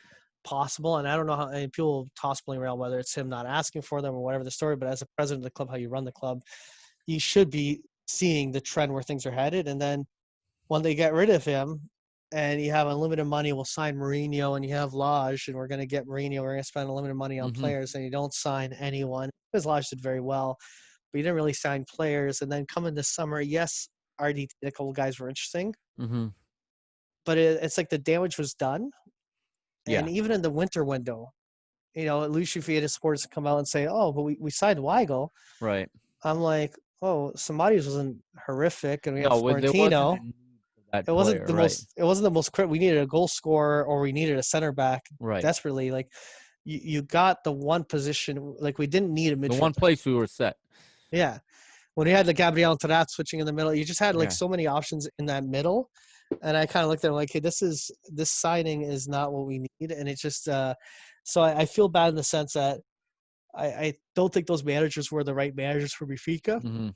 But I think that it almost didn't matter who we had as a manager. They're going to be set up for failure. I tend to agree with you. And, we went through this campaign to re-sign Samadij last year. And right from the first day of preseason, he was buried on the bench. It made no sense. And then, of course, we're going to call on him when he hasn't played in 6 weeks and then bench him because he didn't play well in that one game where he was called in against Porto, the match day 3. And just right from, we were both at the match last year that was here in New England. And that preseason just looked poorly planned from the beginning. Like you didn't understand what team he was putting on the pitch to play because it was never a full 11. He was playing bits and pieces of each facet of the game, of each phase. And it was just like, okay, when are we going to get to our 11? That's a good shout, though. You had Feja playing the whole preseason when we had written him off. And Yeah, because all of a meanwhile, sudden it's like Feja's back. Okay, well, and back. somebody's just sitting on the bench, and and Florentino had just come off a great season. Yeah, no, it was very odd because I remember that. I remember seeing Chivas, and you go, oh, it's one of the early games. We had played in Portugal already. Okay, I get it. We'll get into a flow. We never got into any. We never got into that flow. We never got into a flow. We never had any because it gets to a point where the first 2 games, Steelers, and then you kind of go, here's our main with a tweak. Next Friday, here's our main one. Right.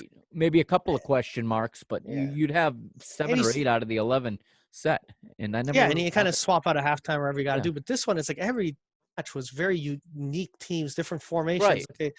Okay, we're going to 4-3-3, or is it back to 4-3-3 from the 4-4-2? And it's like, and it was even the most shocking thing was I felt Jetson and Florentino were such standouts last year, and how quickly these kids got back to the kicked bench. out of the back to the bench, and we chased Jetson out of the club with the loan, and we keep trying to sell Florentino. It looks like we're proactively trying to sell him, and it's just like, what the heck are you guys doing? It's like this doesn't. The strategy and logic behind all of it made no sense in my opinion.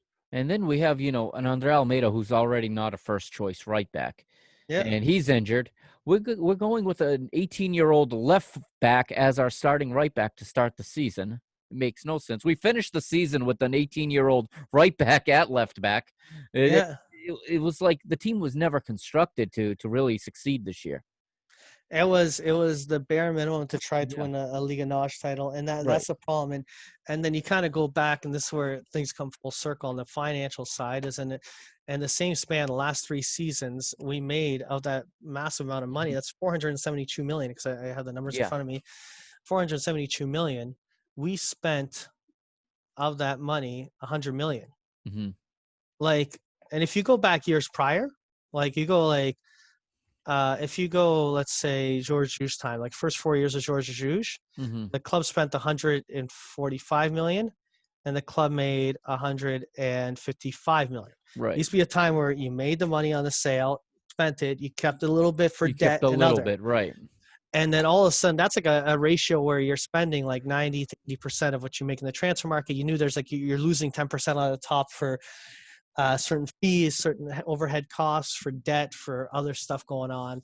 And, there was a time back then, like, we got to be a bit careful that maybe knock it down a little bit quicker, but, just a little bit.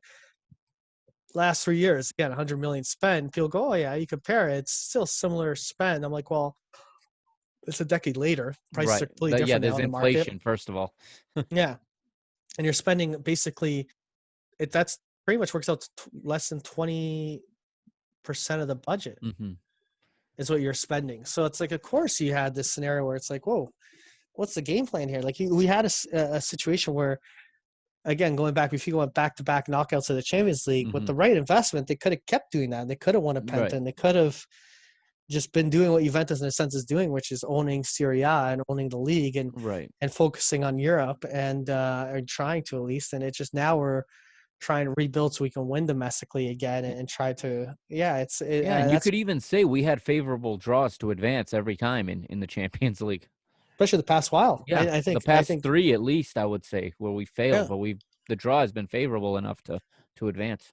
Yeah, and it's in every single case, it was kind of like very obvious things that the club themselves, like I look at the Penta year, so the Penta Mhm. year of Bruno Varela, Yeah. it was so clear we had an issue with goalkeeping. And I remember at the time in the winter window for that season, Lucio Vieira coming out saying we have an unlimited budget and yes, we can sign a better keeper, we can sign this. And then he signed no one.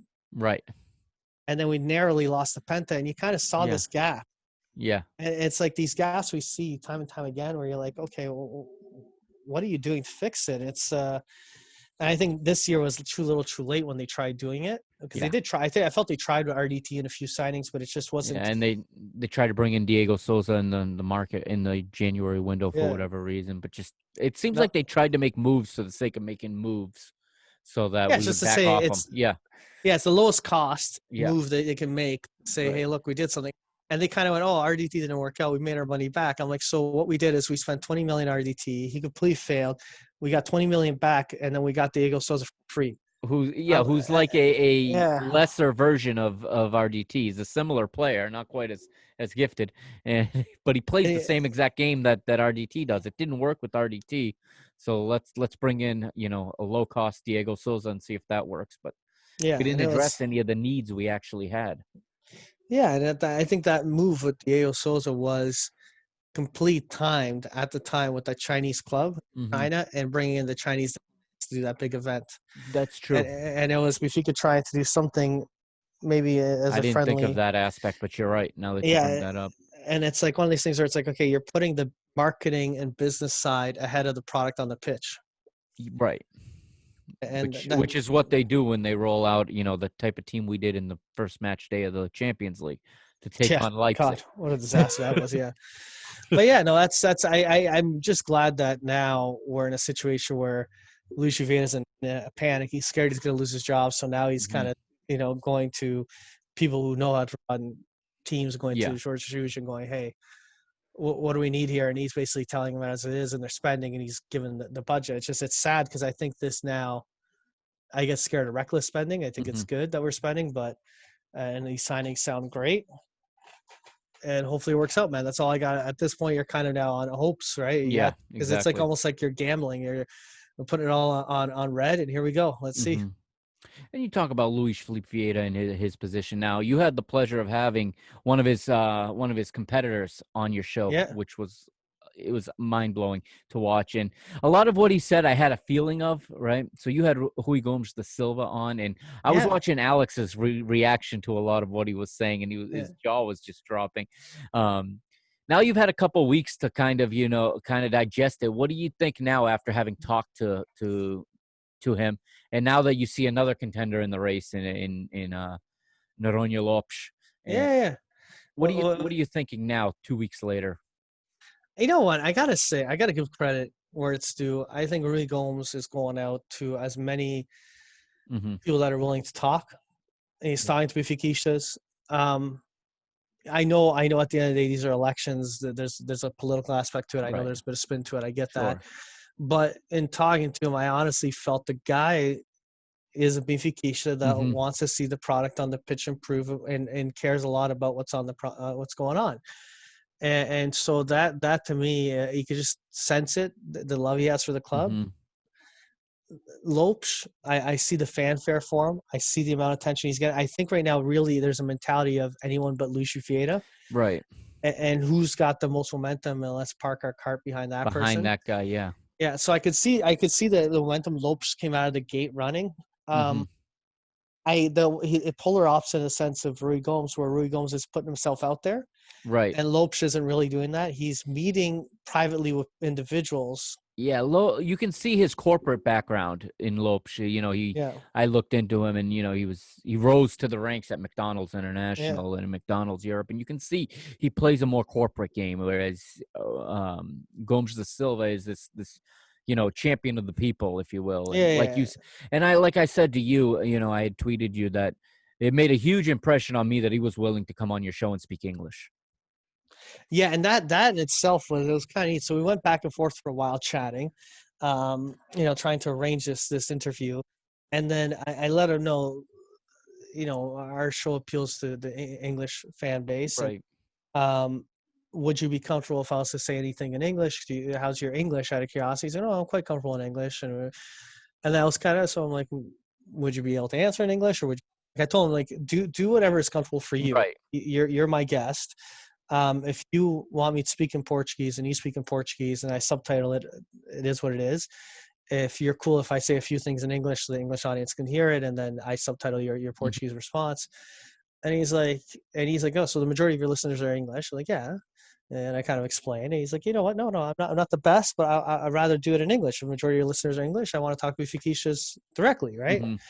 I'm like, cool. I'm like, that was awesome. And I even asked him, like, out of curiosity, any top, like, I didn't get any pushback from him or anything before the interview on restrictions, topics that you Mhm. don't talk about. He was Right. pretty much open. I thought that was cool. I Yeah. think the biggest risk he has as a candidate, and I've seen it exposed several times now, is because he's open and talking to everyone, and he's willing to chat, and he's willing to Yeah. just riff back and forth a bit. You'll get caught off guard with maybe the wrong question. You'll get Sure. caught off guard with the wrong statement, and then things get blown out of proportion. Mhm. I think he got blown out of proportion on that comment about hiring, instead of hiring George Jewish, hiring Mourinho or something like that. Like, oh, he couldn't pay Mourinho that much. He's like, what he was trying to get at, and he mentioned on mine, is like with the Yeah. money we're looking at spending, Yeah. there's a lot of managers he can get. Right. He's not his first choice. Right.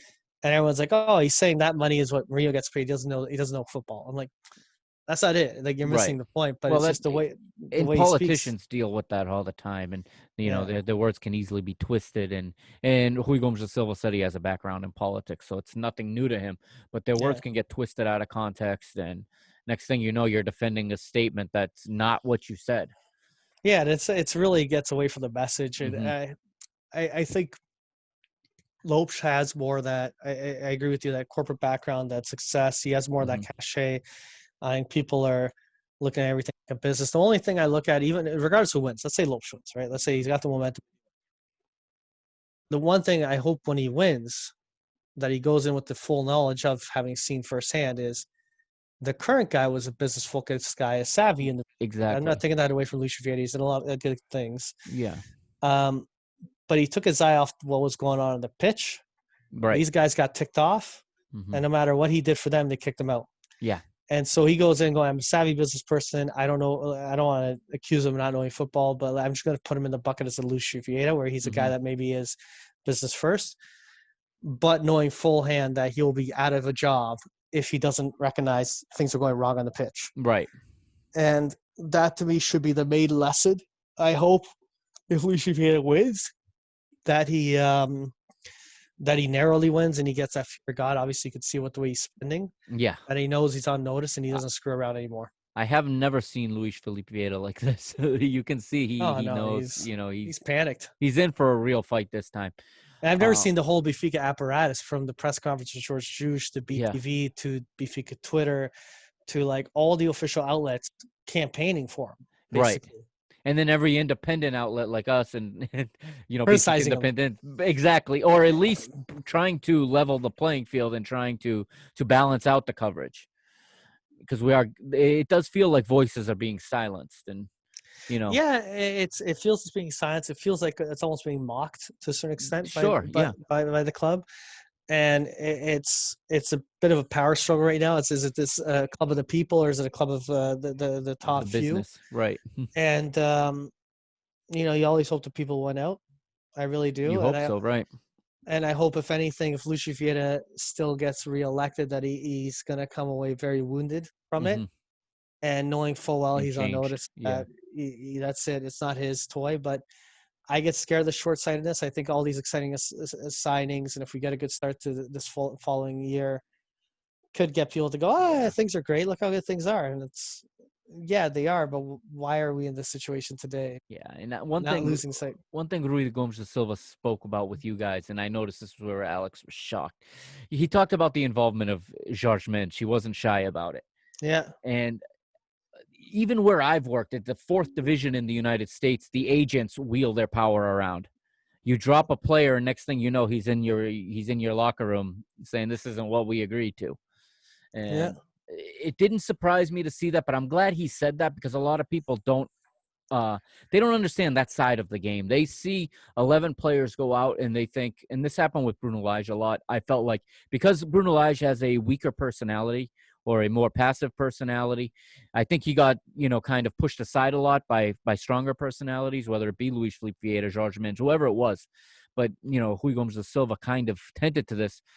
And you see when lineups don't make sense, that's what's happening is someone behind the scenes is pulling the strings, and you're wondering why are we not playing this guy, or why does Seferovic play every single match, Yeah. and he's either the world's greatest player in training and every coach just cannot stop believing in him, or there's another factor that's being brought into play, and their hand is being forced. And, I don't have inside knowledge on Seferovic, for example, but when that type of a player seems to always be in the lineup and never is removed, a lot of people complain about Pizzi always being in the lineup even when he's playing poorly. And, the deals we make, why are we buying RDT when we don't need a striker? Well, he has a broker named George Mendes who needs to make his money back because he just sold your guy, for 126 million. Now he wants to make a sale to collect, a commission Yeah. on Collect his some more side. commissions. Yeah. And Yeah. exactly. And these are the deals you make in football. Unfortunately, this is modern football. You make the super agent, as they call them. They become a big part of the game, and they wield a lot of power, more so than managers, I believe. And I think Benfica's fallen under that trap, at least since JJ left. And I think it was a good shout that he had in bringing up George Mendes. It's you got to work with these agents, but they've allowed full control, I feel Right. like. They've handed the keys over. And I think the example to me was highlighted more prevalently in that first couple Champions League games this year where we had about 5 players that are Debuting. yet viewing that hadn't played. And people go, oh, Servi is a good player, and he is. Mm-hmm. To have your first official match of this season be Champions League, it's kind of like, whoa, okay. And Rafa at time was playing well. He was playing well, right? And it was a case of, and I was shocked that in the lead up to the Champions League, going, okay, they got to. Remember, I was calling for this, and it never happened. Was, will you play Servi before the Champions League so you give Rafa some rest so you can play your best 11? Mm-hmm. When we played Faja's first game was in the Champions League this year. Right.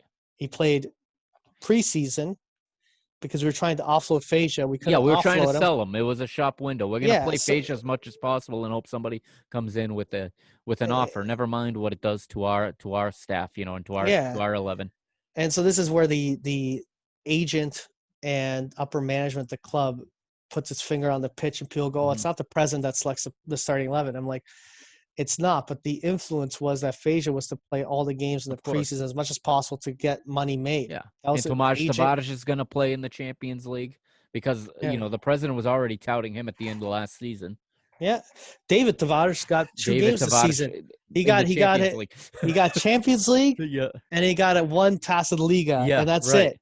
Right. And I'm just like, damn, something's wrong with this picture here. Yeah, and that is truly. And so when Rui Gomes was saying there's a rot right now at the club, and there's a situation with agents controlling the strings, and people go, it's just conspiracy. I'm like, no, you see it on the pitch. Mm-hmm. You actually see it. It's. I think the club has to get better at diversifying, just like you diversify an investment, you diversify your talent pool in the sense of not only do you get different talented players, but you also get different players different characteristics. But you also get them signed by different agents. Yeah, so that one agent doesn't wield all that power. Yeah, and Mendes is a very a love-hate kind of seller. Like Wolves love him, right? they fully are bought into the Mendes train. Yeah. But that is a Mendes only club. Right. Anyone come in there that's not a Mendes player, Mendes will get his hands on it very quickly. Yep. And the most telling thing that Rui Gomes brought up, which is so true with João Felix, an academy player, not a Mendes agent. Mm-hmm. But And Mendez just still gets. and just before he's sold, Yeah. Mendes gets his name put on Yeah. the He contract. brokers the deal. And it's kind of like, and he gets cut a commission, and it's one of these things where it's like, we said we didn't want to sell João Felix. Yeah. Did we truly not want to sell? We called Mendez, and Mendez got involved. It's like, we want to sell João Felix. We're gonna say publicly we don't, but let's get this kid sold Yeah. and let's jack up the price How much we much can. can you get for him? Right. And he did good from a sales standpoint, but it's kind of, again, the priorities and how you're running it. And then you see these other guys like Cardit and like Kyle Lucases of the world Yeah. and these sightings, and you go, okay, is this to scratch one's back? Is who like, I looked up the It age. has to be. Right. I got so curious about the agent for Kyle Lucas. He's a Uh-huh. no one. He's a He's no a one. It's like nobody. a nobody with no players. I feel mean saying that, but it's like Kyle Right. Lucas is like his main player. Yeah. And it's like, how do we get it? Like, and you kind of have to go, okay, is there some like shady connection behind the scenes where Mm. someone got paid other cash to get these Yeah. guys signed? Like, it just logically doesn't make any Yeah, sense. that deal made no sense, and Rui talked about that with you, and it's like that's a great player for the Middle East. That's not a player for our league, especially to wear our number 7. You know, Yeah, that one way of the Kyle jerseys Lucas, people want to buy is the number 7. That's like the number number 10. 7, You know, and they and the brought, and 9. I laughed my ass off so hard when we said CL7. Like, Yeah, they did the Ronaldo style branding and everything, and I was like, yeah. He had his oof. own I'm like, interview on BTV when he had his own half-hour sit-down interview. Like, who is like this he was like guy a we're selling? megastar. Yeah, I remember a time I was like, okay, this is either going to be the biggest joke ever, or they found a best bit of diamond. scouting ever, right? Yeah.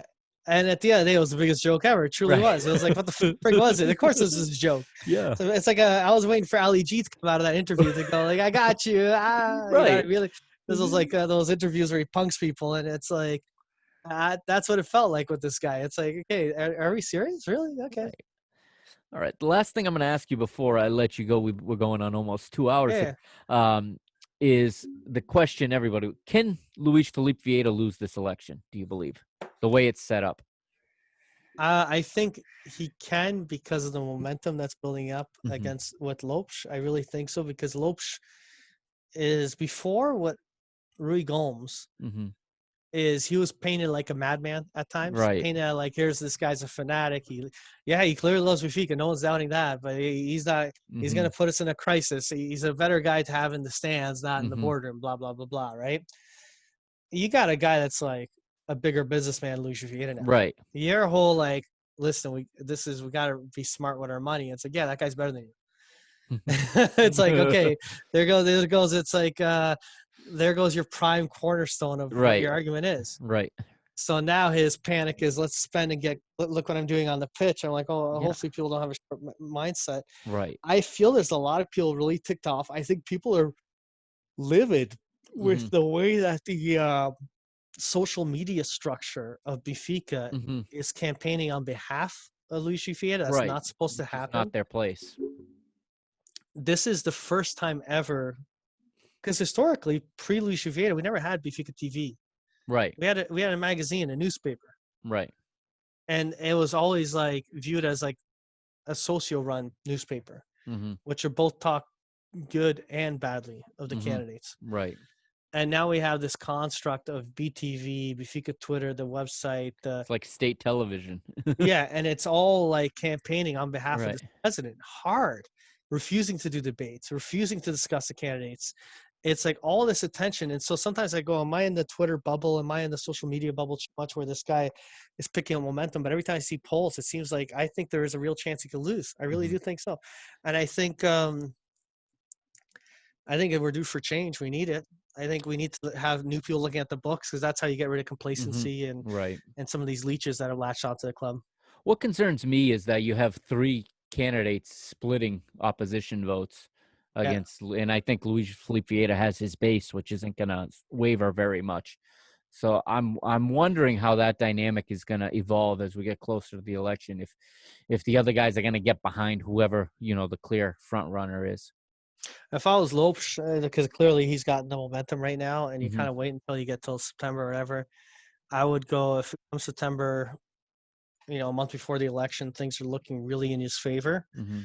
I'd go to Rui Gomes. I'd say, listen, buddy, you'll be a VP. You'll be Yeah, part of this club, but I drop think out. that's Looks the best way to do it, and to do it real close to the election to really yeah, put that pressure and on corral it and LFG. say, okay, this is it. You have two Hmm. options. Supposedly there's a potential one more candidate that might run. I don't Hmm. know much details on it, but there's one Right. that's building a campaign to run. So I'm Hmm. curious who that will be. Um, I also wonder that fear of a split vote. Hmm. I think also my biggest fear is Lucio Vieira wins, but he wins with a minority vote, With the meaning that minority vote, right? yeah. And so what that does is you got a situation where the existing president at Benfica for the first time in ages does not have the backing of Benfiquistas as a Right. collective. Right. Um, and he's set up a very short-term contract with George Jesus, meaning that halfway through his term, that's going to go away. So you better deliver elsewhere. Hmm. And because he's on very thin ice, and if things go a little sideways early on, you could have people within the club start kibosh just to because they want to run, and you could have a Right. very disgusting scenario. So I don't. If he doesn't go now, I think it could be a very interesting 4 year, especially if it's a minority one where it could get a lot of infighting from it. Yeah, there will be a lot of resistance every step of the way if he goes through another mandate, another term, if you will. One other thing of that I I had forgot to mention, Rui Gomes brought up how he supports a term limit, and that Yeah, really spoke to me. I fully agree with that, and I think it's any organization is dangerous having somebody in charge for 17 years, handpicking everybody he puts around him. After 17 years, you literally have no oppositional voices in anywhere in your organization because you've handpicked everybody. yeah, we need term limits of some variety, whether it be Hmm. a year or 3 year, Hmm. some kind of construct, or especially now with the way the media is set up, it's very dangerous. Like you look Hmm. at, okay, so an example, and this is, I'm not accusing Lucia to try and do this, but it sure feels like it. But you look at Real Madrid is a member club. Hmm. Their president runs the Madrid media. Yeah, The Madrid media will crush and kill anyone that that runs even against them, right? runs against them or talks out against them. Hmm. It has been said that Real Madrid makes decisions on eliminating players or coaches, even if they're successful, because they get more popular than what the club is, and therefore Right. become a danger to the president himself. So the sacking of Zidane and maybe the pushing out of Ronaldo, Yeah, that it's explains Ronaldo's move, doesn't it? yeah. But you've seen it with even other guys historically at Real Madrid, Yeah. even Casillas. Casillas, a Right. very like well liked individual, all of a sudden Hmm. like get out, get out. Yeah. Like it's because you're getting to your tail end, and once you get to your tail end, you're dangerous and Hmm. might talk out against the president. We don't want that, right? Right. Um, and it's almost like that's what's happening at Benfica, and it's if you don't have term limits, you naturally could get that abuse of power very easily happening. Hmm. Yeah, I think it's something that's necessary, just history has shown us that long-serving leaders in any field, become dangerous, either complacent or they become totalitarian in a Exactly. sense. And And the other part is the 1 year, one vote concept. So right now yeah, the socio votes are, I'm 19 years and 11 months and I get yeah. a vote or whatever the heck I get. I don't get many votes, but Hmm. if I happen to be an extra month as a socio, I get like 20 some odd votes, wherever it Right, is. And, right. and it creates this, especially with the older group, you have these blocks that are worth 50 votes a pop. Right. Same with the causes. Yep. And it's very easy to know who these people are. It's very easy as a president to Yeah. say, I'm going to do a lot of special deals with you For guys. them, Or right. yeah, oh, it's your 50th birthday. You know what? I'm going to bring Louis out to your birthday. Remember, vote for me. Exactly. You know what I mean? Wink, Exactly. wink, nudge, nudge. Yeah. And then the guys that, yeah, so hopefully they level out some of this because it'll create more of a democratic Yeah. institution. And he spoke to how, Benfica was a democracy when Portugal was not. It's the only Yeah, democracy in Portugal is Benfica, and needs to be preserved, obviously, because this is it's still a fans club, and the Socios have the power, and basically they need to. This is the time for them to really come together and decide what type of club we want to be going forward. exactly. All right, Mario, I thank you for your time on this Sunday. It's been a pleasure. It flew Oh, it's been by. amazing. I honestly, as soon as you mentioned a moment ago, it's been 2 hours. It honestly did not feel like 2 hours. It's Right. it's I really appreciate it. We got to get you back on a Oh, VA90, I'd and love to do it. yeah, man, it's you run an amazing show, man. And I can't wait. All right, Mario, go ahead and plug your Twitter and your YouTube and all that before you go. Yeah, Twitter, m.slb, so it's Mhm, letter M DOT SLB, obviously, mhm, because I was formerly from the T dot. I was live in Toronto. That's mhm. just an old thing from back in the day that stuck around. It's Benfica After 90. So if you do a Yeah, YouTube search for Benfica After 90, our Twitter handle or our YouTube page, we're on there. We've been getting a lot of support over. It's our second year that we did yeah. a show. Very, very proud. It really started with honestly me, Alex, and Dylan having a few Mhm. beers and literally just saying, okay, why not do it? And How'd you it's guys just, meet? How'd you guys hook up with Alex all the way out in California? oh man, it's such a long story. Yeah, yeah. So I'll give the story. As long as you don't mind. So, No, go for it. so I've been around. I'm an old man, so I'm like the old guy in the group. Hmm. I used to do the forums at Planet Benfica Hmm. back in the day. And there's a bunch of guys out of the UK that ran that site. And then Alfredo started doing the Benfica podcast Yeah. where he popped in the forums, asked for support. So I'd pop in once in a while as a guest there. And, that's how I guess some people started recognizing me because I was always behind the scenes. Right. Um, and then Dylan, it's just Twitter. Cause then what it was, Benfica podcast got me on Twitter because I never was on Twitter. Hmm. And because I did a few shows with them, Yeah. then always, what you just said. Okay, Yeah. toss They out your like to. handle. And I was Yeah. like, just you go on planetbenfica.net. This doesn't exist anymore, man. So you go on planetbenfica.net, go on the forums, and Yeah. the guys moderating it all or setting up the things. It was, we had a few of us doing it. I'm there, and you could probably find me there. And then they started emailing me a couple of tweets that people would say from their show they would do, and it got my curiosity. I went on Twitter, and so I met people on Twitter. Hmm. Met Dylan, met Alex on there. Alex did a show once with this guy from Bermuda, Brian. He Okay. tried Yeah. doing something. Yeah. It didn't work. It didn't really go very far, but he tried.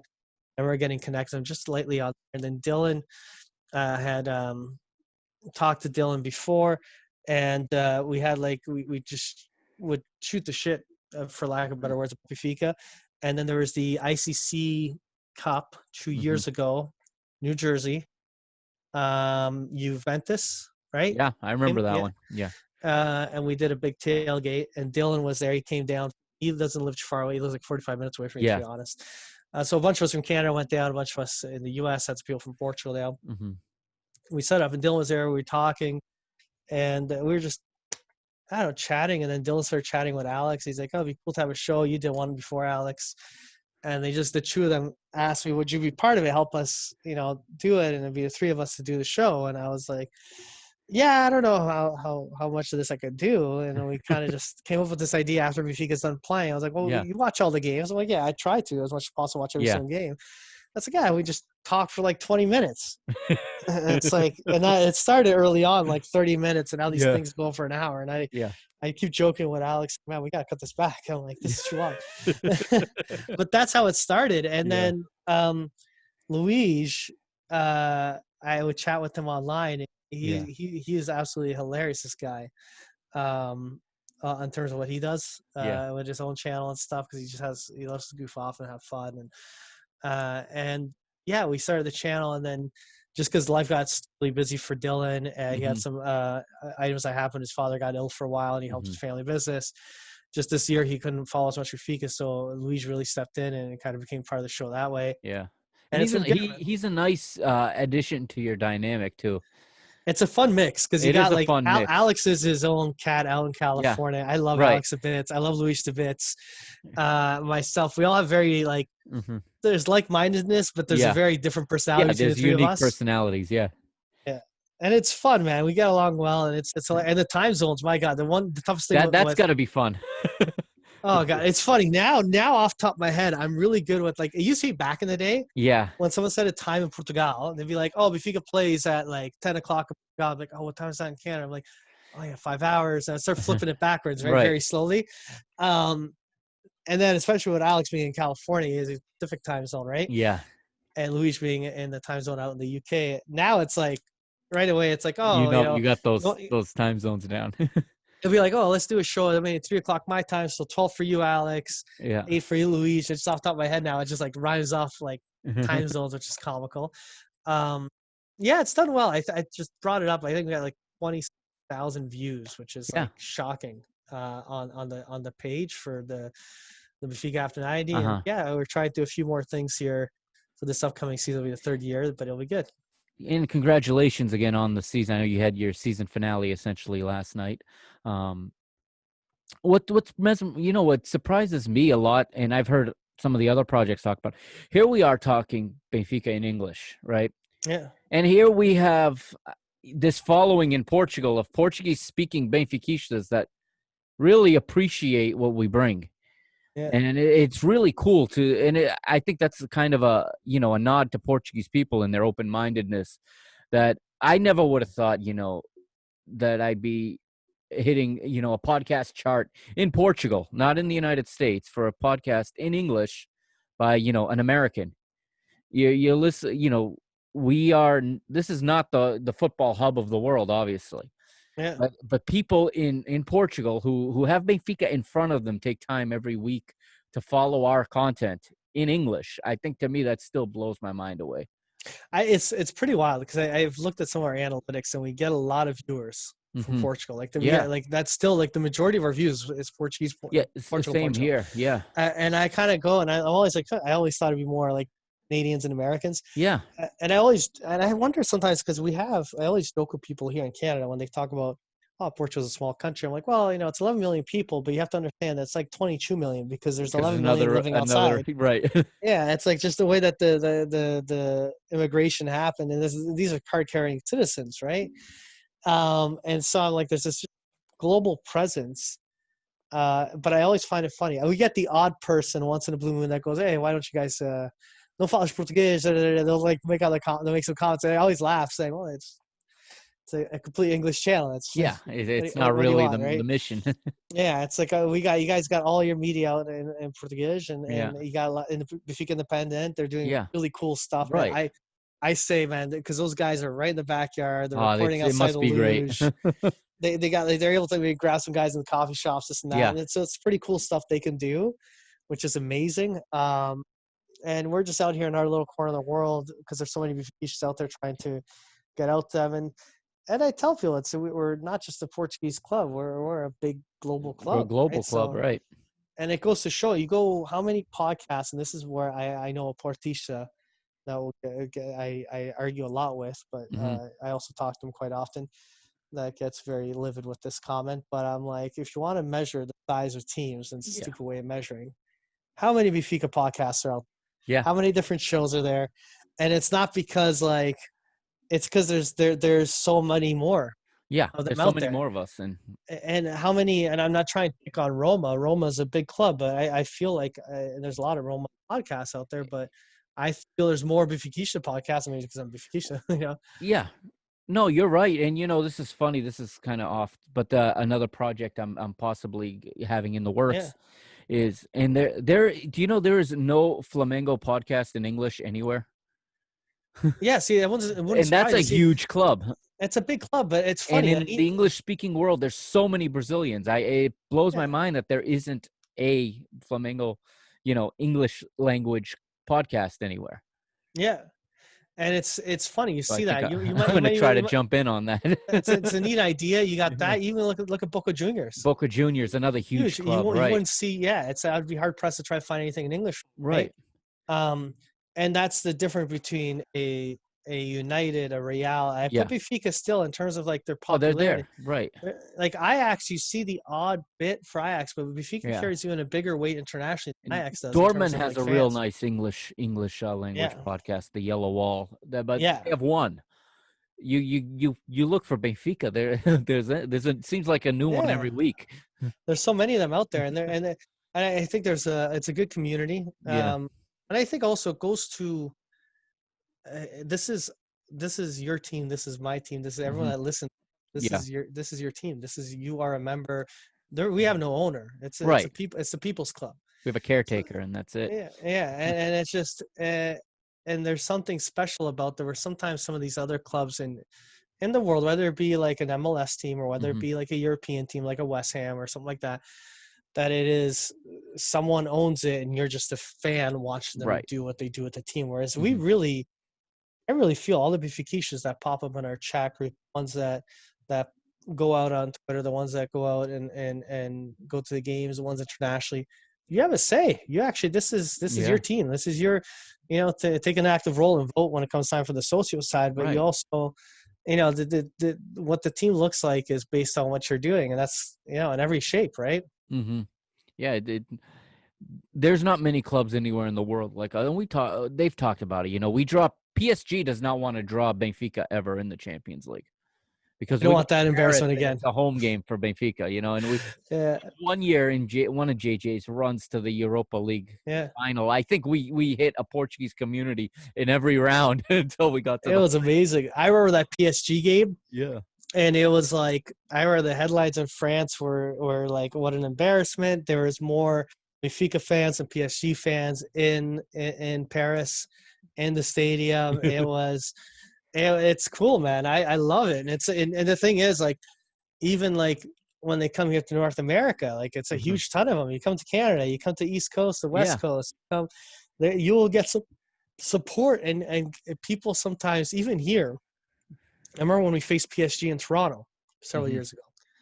It was Benfiquistas. It was like a Benfica home game with a Mhm. couple of PSG fans that were from Southeast Asia, for lack of a better words. Yeah. And I know because I was at the time, I knew one of the girls in my Yeah. old office in Toronto. Her husband liked PSG, Indian fella, nice guy. Mhm. And I remember when they went to the game and they were kind of like caught off guard big time. This is like Ibra was playing for PSG, I think at the time when they came to Toronto. I'm trying to recall again. I think Ibra was I still think playing he for was PSG. too, yeah. Yeah. And I remember, here's Ibra. Here's the star-studded PSG.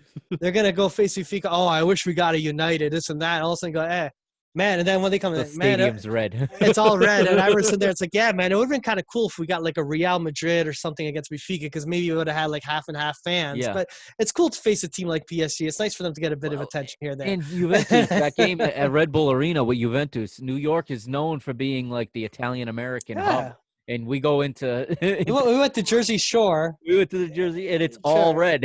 And There's it's like it one was a little huge pocket of rivalry. Juventus fans and the rest of it is Yeah, and the game against Milan out yeah. in Foxborough there, that Right. was like all Benfiquistas. Yeah. You had like so out in California, because Alex went to that game with Yeah. Chivas.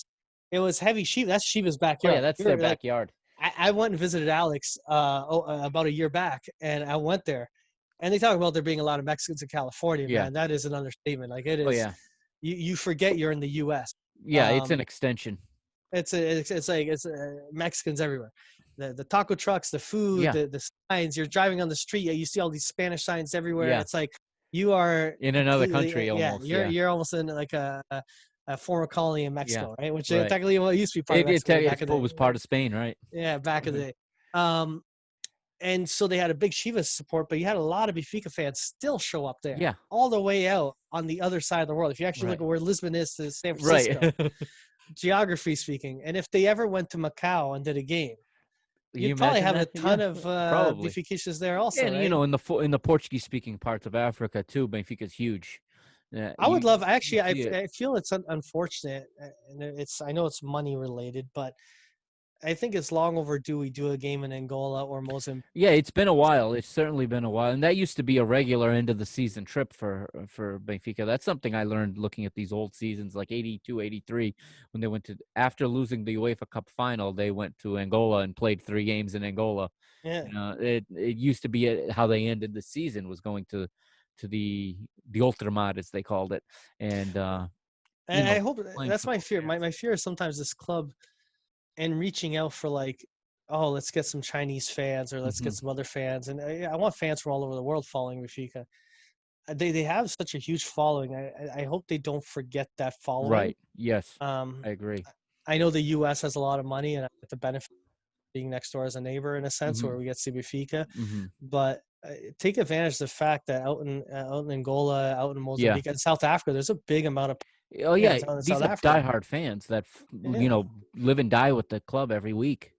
yeah, and they got to. I think they need to do maybe even when there's like you know, they do those breaks. I know this year is a unique year, so obviously Yeah. not this year, but in normal times when they have, let's say, like in November, or they have like Hmm. where you get like An 2 weeks off international because break. Yeah.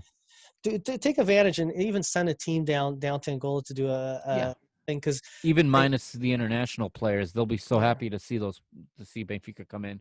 yeah because at the end of the day you don't take it for granted that you have that support, Right.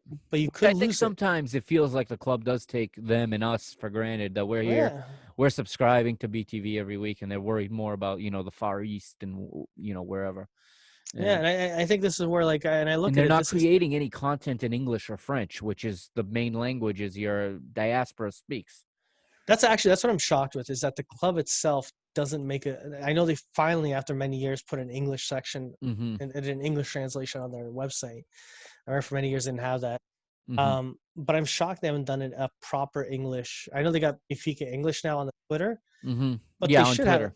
they should have a BTV in English. Oh yeah, absolutely. There's no excuse to not have that. And also, and I look at it, and this is me selfishly saying, I got a son. My son is a member.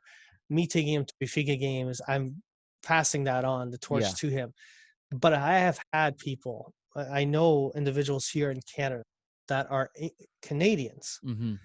that are Benfiquistas that are not Portuguese. They're Right. not Portuguese Right. descendants. They have no Portuguese.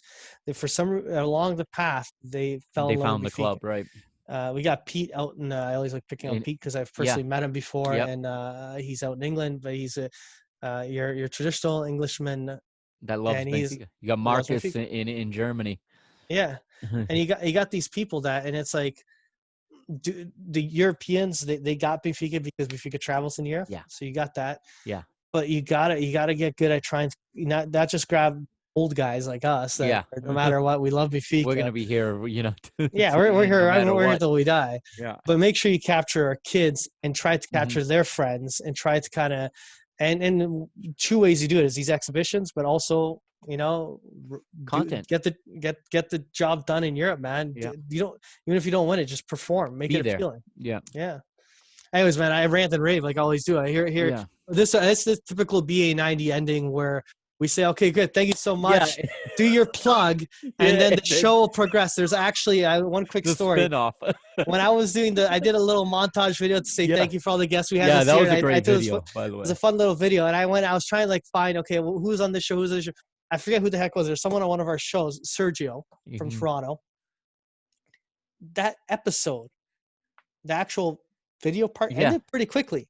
Uh-huh. The After we said goodbye to the ending of the episode Yeah. was equally as long as the Long whole as show. It was an hour and a half long show. The show ended 45 minutes in. Yeah. We actually put the credit page in the chat You box. kept going. And I remember, like, because I'm scrolling through it to just get a photo of Sergio, and I'm not. Oh, okay, not here, not here. Let me go later on. I'm like, wait a second, this is the credits. Fuck, the credits started halfway through. I'm like, and I click. I'm like, man, yeah, we did. We went past that. We blew past the. It's like you do Yeah. the. It is what It's like, happens. okay, guys, see you later. The credits are rolling, but it's as if they don't hit the stop button. So I have a Yeah. tendency of doing that, buddy. No worries at all. I can break this up into multiple shows, so Yes. it's all good stuff. Thank you again for joining me. We'll definitely do this again next season at some point. Thank you for your show. Yeah. Your show helps me a lot too because when I'm pissed, I watch you guys, and We're just a bunch of that, goofballs. after that TASA final, I was. Yeah. I decided to record that night. I usually don't record the same day. Yeah. I usually watch the game again. I couldn't put myself through that again. I literally was, singing sad songs to start the show. Fuck, It was so demoralizing. We've said this on the show a million times before, and some people, I don't know if they actually take it seriously or not, but we're being 100% honest. It is like therapy. I tell you, I will finish. I am angry. My wife's a Benfica, so Yeah. we'll watch, and I'm agitated. She's agitated. Everyone's agitated. I'm sending my kids to my parents' house. Let them get away from the house or something. And I'm like, I'll just be like, it's just you get irritated, and then Alex is pissed off. Yeah. We just pissed off. And usually when we tune on, we talk for a little bit. Yeah. We kind of like defuse each other to a certain extent. We're pissed off. Yeah, you get yourself ready to have the show. And then eventually we diffuse ourselves, and along the way we end up usually just laughing it off because that's. And I tell you, when it's all said and done, I'm still pissed Benfica lost the TASA final. But I tell you, at least we're after that show's done. Yeah. I feel a bit better. Yeah, exactly. But yeah, when you win it, it's Oh like yeah. steroids. All of a sudden, it just It jacks up even really is. more. It jacks It's like you right up. oh yeah, kinda. Gotta keep doing it. All right. All Thank right, you, man. Thank you Mario. so much, man. We'll I really catch up appreciate again this. another time next season. Thank you again. This was a blast. That was awesome. Thanks, buddy. All right.